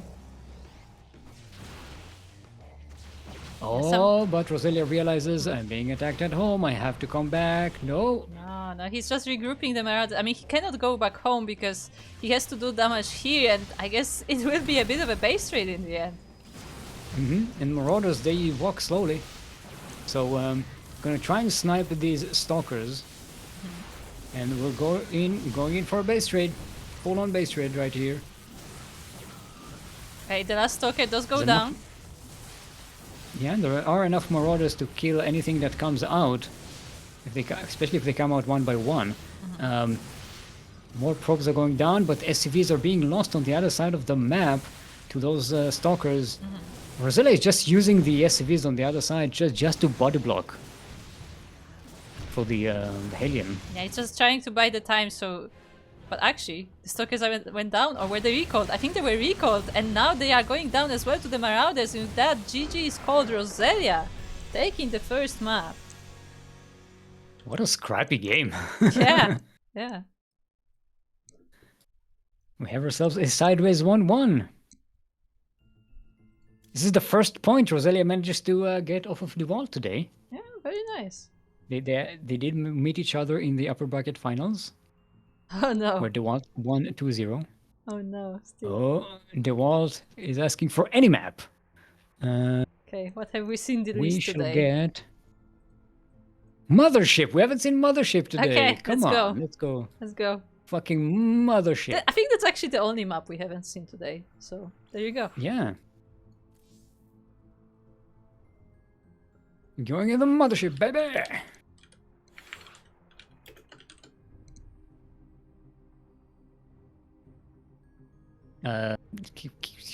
keep note of what maps you use. Yeah, I'm writing it down. Okay. Everybody's happy. Let's get into it. Yeah, I have a habit of writing down the maps for the finals specifically. I used to do that, and I just my notepad is in the drawer, and I'm too lazy to take it out. Writing on paper. Writing down like a pleb. What is this? 1994?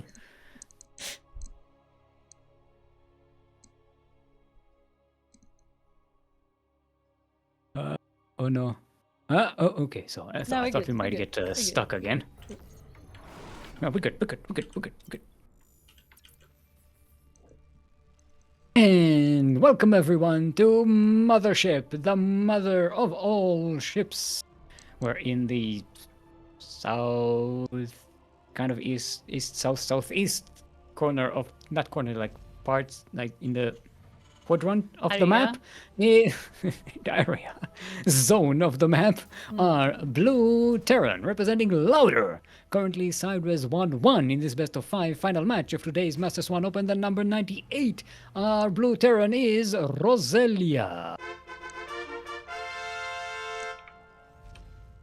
And on the left side of the map we have his Protoss opponent. Representing himself, it is Dewalt. I just realized it's okay. No, whatever. Yeah, welcome to Mothership. No, I did predictions for every single series today. I would like to point out.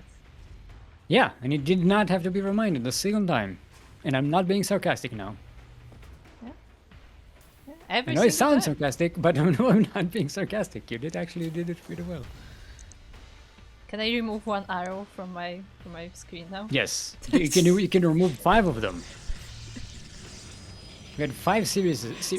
I don't mind them arrows. What I mind is that they're like misaligned and my OC is triggered. Yes, graphic design is your passion. I know. Have you seen my screen actually? Hold on. I don't think you've posted a picture. You don't have to do it now. Yes, we should do it now, live. Okay.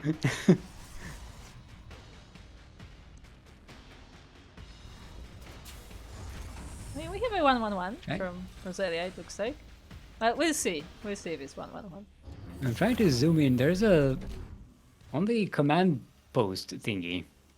What is a command post? Where is it? Next to the nexus. If you look at the western nexus, there's like a command post for the command console for the mothership. It looks like there's a build. There's a. Yeah, this one. It looks like a Stargate that is being built on the hologram thingy. Yeah, maybe. Kind of, but kind of doesn't. Maybe it is being. Maybe they're trying. Maybe it's someone trying to build a starport and like how do. It's like trying to put the puzzles together. Yeah, I was like, I'm sure this fits here. Instead, they have like a part of like a Templar archive, and it's like, oh, what is this doing here? It's like. No, see, he's like designing a new version. There's like, if there's a Moopy on the console, and they're like out there is some kind of like a a Protoss force on the planet, just warping in a building, and it comes out. There's like 5 different pieces of pieces of 5 different buildings just jumbled together, and they warp in a unit, and it's like it's a mashup of like a it's a stalker. I mean, I'm sure that it's a stalker with salad legs. Oh God, that's I would look so stupid. But I'm sure that is something that Korean channel would like, if you know which one I mean. Yeah. The things I've seen on the channel, they have broken my brain. With the Mutalisk wings and stuff. Yeah, like the bending with wings, but there were others as well. There was a gyrating Artanis as well. with the power of the heaps. No, there was no better context. That was the context. like, this is the kind of channel you watch at like 4 a.m. when your brain is like turning into mush. Where we're going, we don't need context. Oh, Banshee! Oh, Banshee! Whippy! Do we still have the Banshee emote? No. Back in the day, we used to have a Banshee emote. So look how pretty the star is. Sorry, my screen just moved all the way to the side. So the fun part about this map, because there's so much empty space, you can actually see the background. Yeah, it's good. And it's really cool. I said before, I say again, like aesthetically, this map is pretty amazing. It's my favorite map. Well, I'm already saying that. I like the concept, I like the design, I like the ideas in here, I like everything about it. It's also, like, seems pretty good gameplay-wise. Yeah, I mean, definitely a very, very macro map, but yeah, seems pretty alright. And also, like, you know, some people just don't like the random spawn map, so... Yeah. I mean, like, free-player maps are a bit more accepted than others, but yeah. Remember when we used to actually have multiple free-player maps in the map pool, and I feel like there was less complaining back then. But maybe I just didn't hear it. No, there was complaining. There was always complaining. Yeah, but I feel like it wasn't as bad as nowadays. I don't know. Maybe I just didn't hear it so much. Maybe we just got, like, privileged nowadays. We have such great maps, and we have had good maps for a long time. Like, high quality, good looking maps with good design, you know? So not everything that's just slightly different, or, you know, it isn't as up to standard, like, it gets outrage out of people, you know? True. That's like...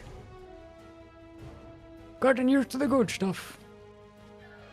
It looks like a dead probe, but No, kind it's of taking not. a nap. It's taking a nap. It's not. It's taking a nap. It's taking a nap. Fine. Look, probes have to It's rest sleeping. too, okay?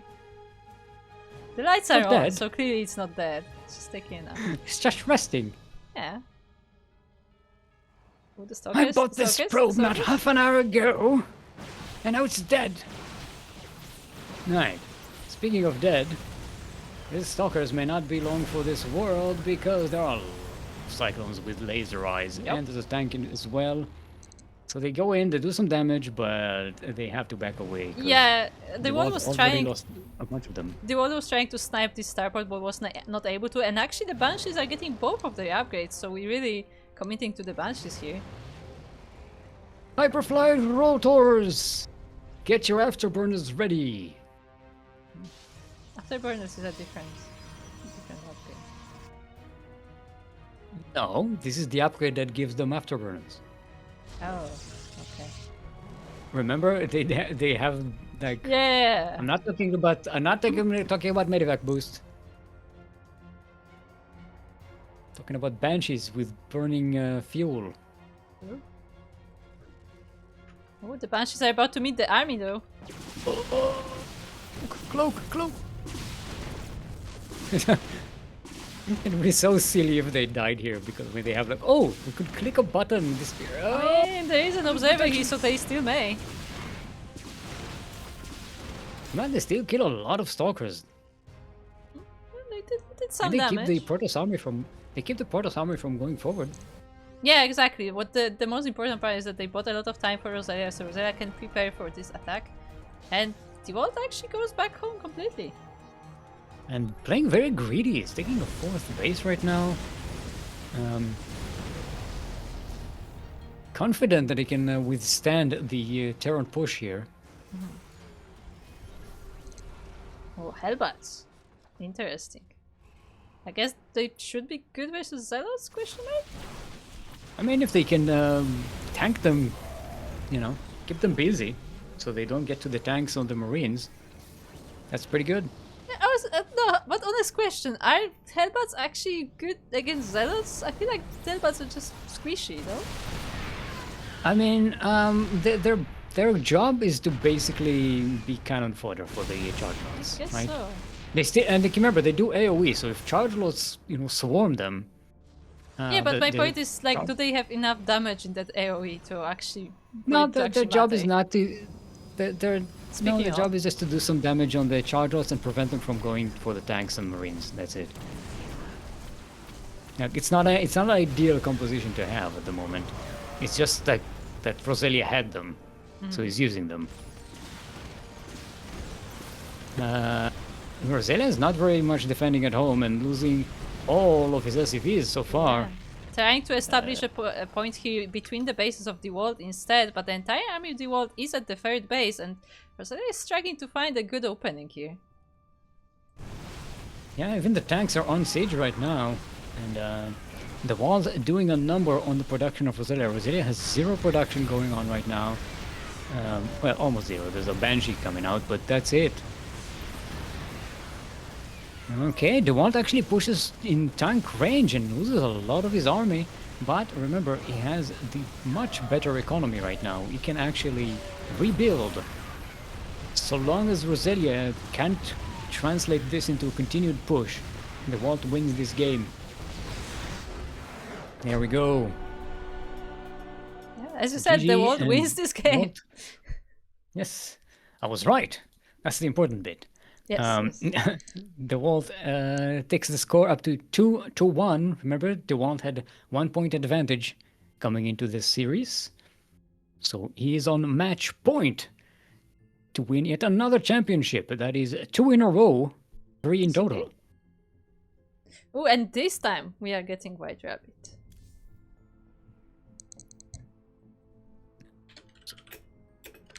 Up the thing. Let's go to White Rabbit.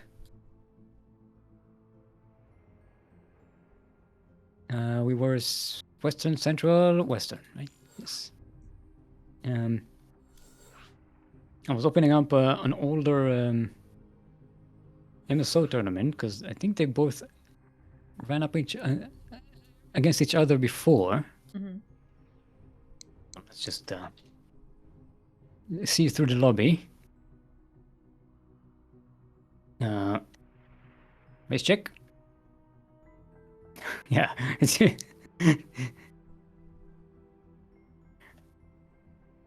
Okay, there we go.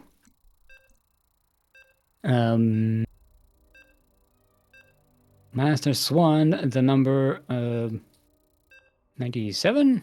No, 96.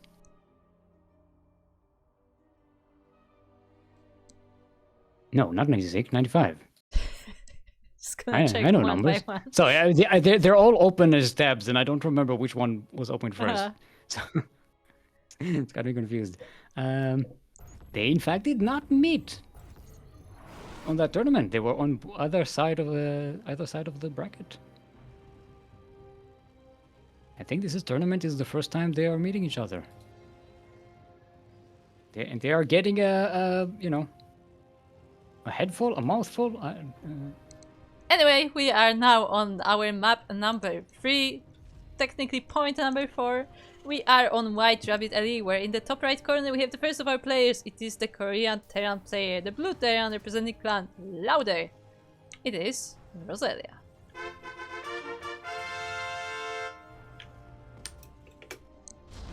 And in the southwest corner of the map, getting proxied again. Oh. Currently on match point to win yet another MSO, 2 in a row, 3 in total. Our red Protoss is in fact Dewalt. I mean, the proxy worked well for Roselia in the previous game. Mm-hmm. But something tells me that Dewalt won't fall to it twice. And it is a Marauder proxy, I think, because he's going to gas again. Mm-hmm. I mean, it was pretty powerful. Mm-hmm. Dewalt is going to scout it much earlier, though, I think, this time. Yeah, the probe is already across the map, so he sees that there are some buildings missing over here. He also is not Is going that for Nexus again? first. Yeah. This I was like, all right, I'm gonna check before I before I commit to a Nexus. And yeah, he's not actually walling off just yet, but yeah, he did get a Zealot already, and he's getting a cybernetic score all the way at the back here. I mean, yeah, he Doesn't opted want in to for lose it. this more like compact SimCity, Mhm. like around the mineral line instead of actually walling the ramps. I suppose maybe it also works against Reapers. Yeah, This kind of definitely wall off helps. to prevent them from getting into the mineral line. It's easier to like catch some units as well, like either Hellions or like Reapers, like you know. Wait, can Reapers can jump up? No, they can't jump up with They these. can't jump over the buildings unless they use the grenade. No, they can't jump over this cliff. These cliffs are Yeah, Reaper yeah. immune. No, there's one here, I think. Ah, okay, it's on the other side. Okay.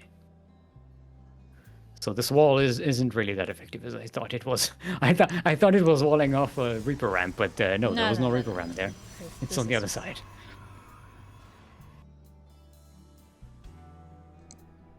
Right, Marauders. Concussive shells is finished. Yeah, and this time Roselia did see these waiting. shield batteries as well. Is waiting to have a mass of Marauders. I'm guessing because he wants to again one-shot the Stalkers despite the shield battery. Yeah, with Or the at shield least battery. out-damage the battery. Yeah, with the shield battery, it will be difficult to snipe units here. So Roselia definitely needs more forces if he wants to get anything done. Okay, he's waiting for a couple more Marauders. No, in the meantime, he wants to just get rid of that energy on those shield batteries. Yeah, I mean, it's definitely a strategy. There are two of them though, so it will take a bit. Right, that probe is And they are making sure getting- that nothing is built here. Okay, more Marauders are joining the fight. There is an Oracle on the way. Marauders, they don't shoot up, as Yeah, we they know. don't. Some people say they should, but they don't. Yeah, they drunkenly say they should even. Yeah, look at that. The Oracle is Please- actually please dealing with move the me. Marauders pretty nicely. But it's about to run out of energy. Gets one more. Nice, that's actually a really good catch. He's got Yeah. 5 kills. Ooh. That's really good for an Oracle. Yeah, And the and it can Oracle get is- recharged as well. Yeah, it can get recharged and it's going across the map because Dewalt knows that there is absolutely no defenses across the map. Like the entire and- army is focused on this attack, so the Oracle should be able to kill all the workers. There's also a Void Ray out for the world now, and that can just continuously shoot at these Marauders, and there's nothing they can do about it. Indeed. Ah, Oh, it's dancing. oh, the Marauders are dancing. Yes. Yeah, gee. Run Run up up again. again. GG. Roselia is celebrating the world's victory, and the world wins the second championship in a row, 3 in total, right here on the Master Swan Open, and gets the raffle money. This is the second time in a row that the champion gets the raffle money. The raffle is a good predictor of championships, right? We have a I don't know small about that. sample over the last 2 weeks. Yeah, in MSO lately it's been happening, but not always. Actually, You know, There it was- happened in SDO last week. there was one where like I think Sugar could got it, but also got second place. I think there was one like recently. Anyway, Anyway, good job by Dewalt. Yeah. Showed some fantastic plays today. So did the other players. We Yeah, had, also- I mean, I we like had the very close series so far. yeah, very nice series. Like even though there's in the scores we have a lot of 2-0s, like those series were actually pretty nice. We had some nice back and forth. A lot of scrappy games, I will say. A lot of like Yes. games that were just very close in the sense that like players were both like down to their last units. Remember we started with an all-in base trade where one player was down to 0 workers and no army, and somehow we got a macro game out of it that lasted for like 20 minutes. Shout out to Roselia versus Boreau. Yes. For that. Yeah, I mean, it's just very interesting games today. And yeah, congratulations to Dewalt. Dewalt has taken a number of players today and even got a rematch versus Roselia. But as we said, Roselia did much better in the rematch too. Like Roselia figured out, okay, so I'll try these strategies, like, you know, try this proxy. But Dewalt also adapted to the proxy. Like, he saw it once, and, you know, the next time he saw it, he knew how to react. He was also way more careful about setting up. He didn't go for that earlier Nexus. He decided to just be more defensive, and yeah, that earned him the victory in the end. And starport units, you know, against Marauders. Stargate even. Because Marauders don't shoot up Stargate. Yes, starport. You know, the port of starport. Same thing. Gateport. Gateport, yes. Game and its naming schemes break my brain. Anyway, thanks you for watching. Thank you for participating. We have what's our next broadcast? Our next broadcast, let me double check on the calendar, but I believe that's Sparking Tuna Cup tomorrow. Yay! So if you are interested in more CranKy Ducklings content, of course this is the raffle where Dewalt did win, but our next broadcast is the Sparking Tuna Cup that is definitely not hidden by this duck because I'm very good at placing my overlays. Kura brief. So here's a small fun fact. Here's small behind the scenes. For months now, every time like I don't have other things to do, I've been trying to work on like a revised overlay setup, and I actually made some graphics involving like the maps and like in the current map pool, and now the map pool have changed. And like, well, slow duck does not get the worm. Yeah. The slow duck has no lemonade left in the lemonade stand. Doesn't get the grapes. Yeah. So one day there will be refreshed overlays that don't cover part of the schedule. But anyway, yeah, Sparking Tuna Cup will be our next broadcast in 21 hours, I want to say. I'm going to agree, yes. Blindly. I did not. I think it's 21 hours ish, 21, something like that. But anyway, yeah, around the same time as Dio, we will have Sparking Tuna Cup, which of course is our open weekly tournament, so anyone is free to sign up. You also don't need your 100 games on this season either. So if you were a bit below the limit and weren't quite able to play in the Master Swan, but you are completely fine, you know, playing versus potentially some professional players, then you are free to sign up in the Sparking Tuna Cup. Just, you know, keep in mind that it is a tournament with a lot of pros in it. So if you're not ready to, you know, to get proxied by a pro, then keep that in mind. I think it was like, I think Innovation was infamous for like bunker rushing amateur players or something. So yeah, that happens sometimes. But also a lot of pros are also like very nice about it. Where like, you know, you just essentially get a practice game with them. So like, you know, but they look at it as like a warm up.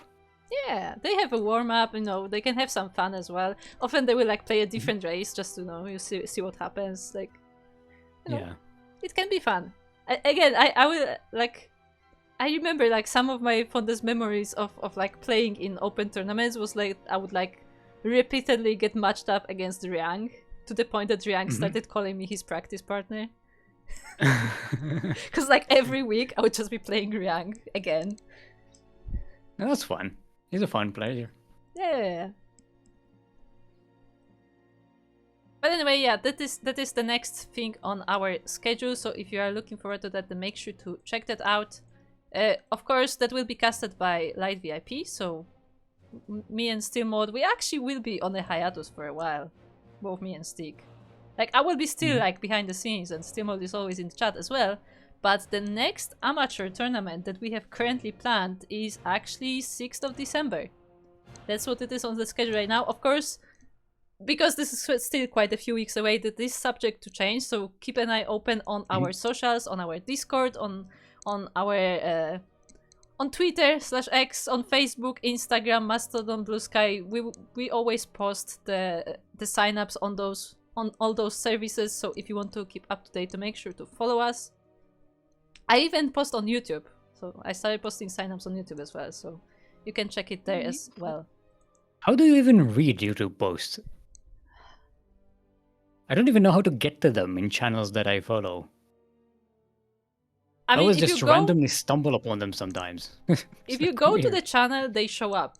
Like, I think they show up like on the bottom, but they also have like their own tab. I'm not sure how they are shown. Like, I don't. They're not shown on our subscriber feed or anything. No, it doesn't show on subscribe feed. I'm not sure if it shows on the home tab or not. I don't remember. But what I will say is that I think they are like targeted for like mobile users more so, just judging by the way the images are. So I don't know if they show up in some place on mobile. Maybe I'm not sure. I use YouTube mobile and on my PC, and it doesn't. I checked. Look, you have to like specifically look for it. It's very weird. But yeah, like that's currently the plan. Technically, we could have another one, you know, in 2 weeks, but there is another tournament planned there, and also this Master Swan Open was also scheduled like at a different time than it usually would be, because next week is RSL as well, so that is clashing. So yeah, a lot of tournament organizing is trying to figure out the schedule. Scheduling things is annoying. Again, it's very annoying. I mean, it's a good problem to have. Like, we have so many StarCraft events that it's difficult to like fit something in. But it's not easy. I want to say it's not easy. It's very frustrating. But that is why make sure to join our Discord if you can. If you are using Discord, then join us there, because that's the place that gets the most latest updates about what is going on in the CranKy Ducklings. So you can always you can also subscribe to your channel here and hang out with the subscribers there. True. That's also an option. You can also support us on Patreon. Indeed, which is where we get most of our support. Yeah, the Patreon supports all of these tournaments. There you go. All 3 of our tournaments. So Ducklings Open, Master Swan Open, which are the amateur tournaments, and Sparking the Tuna Cup, which is the open tournament.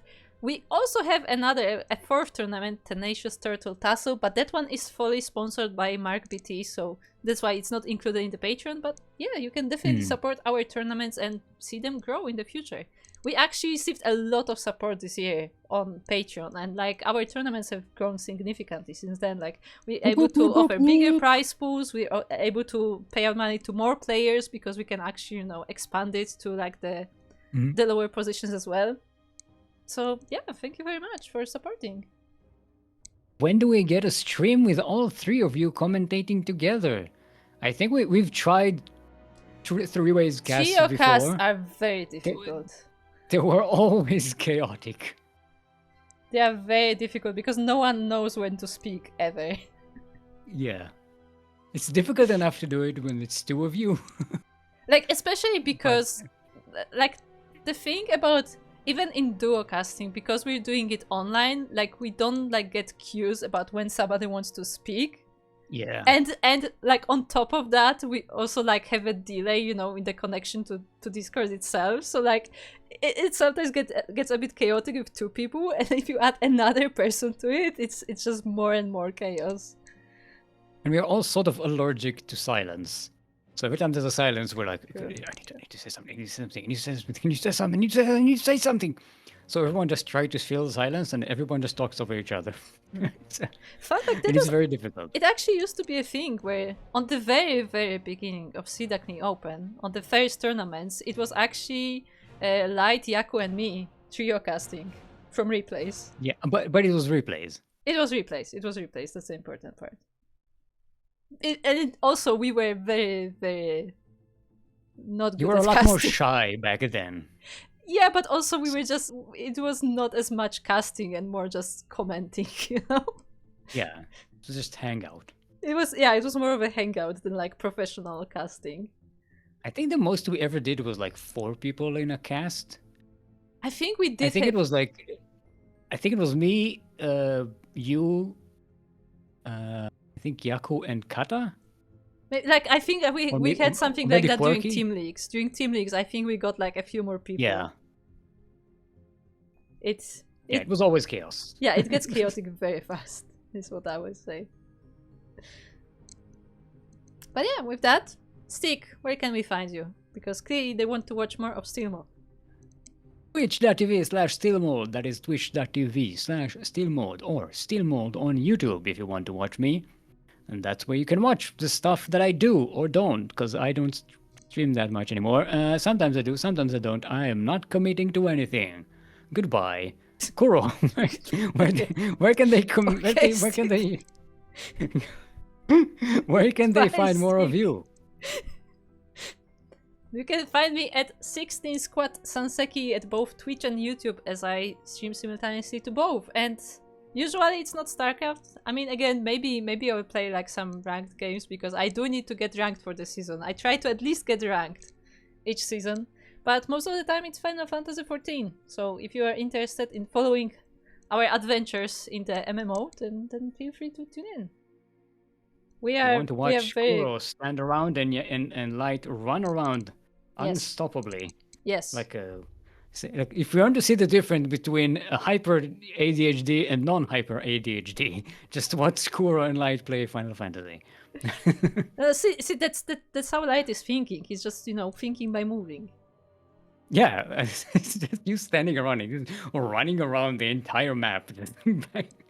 Yeah. It's like very much a child with ADHD. Look, I take in the scenery, okay? I stand there and I just look into the distance. That's why I watch your channel, because if I watch Light's channel, I get dizzy. No, see, my favorite shots from those streams though is like when I find like a nice spot to sit and you just like see Light like running from left to right in the back. Yeah. It's just like, all right, we need Yaku to make it a quadra stream. No, it's nah. Nah. Have you ever tried? If you look back at the times that Yaku and I casted together, if you want to see 2 people constantly talk over each other, because we are both equally allergic to silences, and we're constantly trying to fill in. It was always chaos. We got better at it at some point, but then it was always a situation where one of us wasn't casting, so we kind of lost the skill. I got angry just talking to Yaku earlier in just in Discord voice chat. True, because casting. Yaku was doing like a waiting room for today's MSO, so you could watch him ladder, I believe. Yes. So, fun fact, if you are a subscriber, Patreon, YouTube supporter, on any of the likes, you actually have access to a special channel in our Discord where you can see Yaku ladder.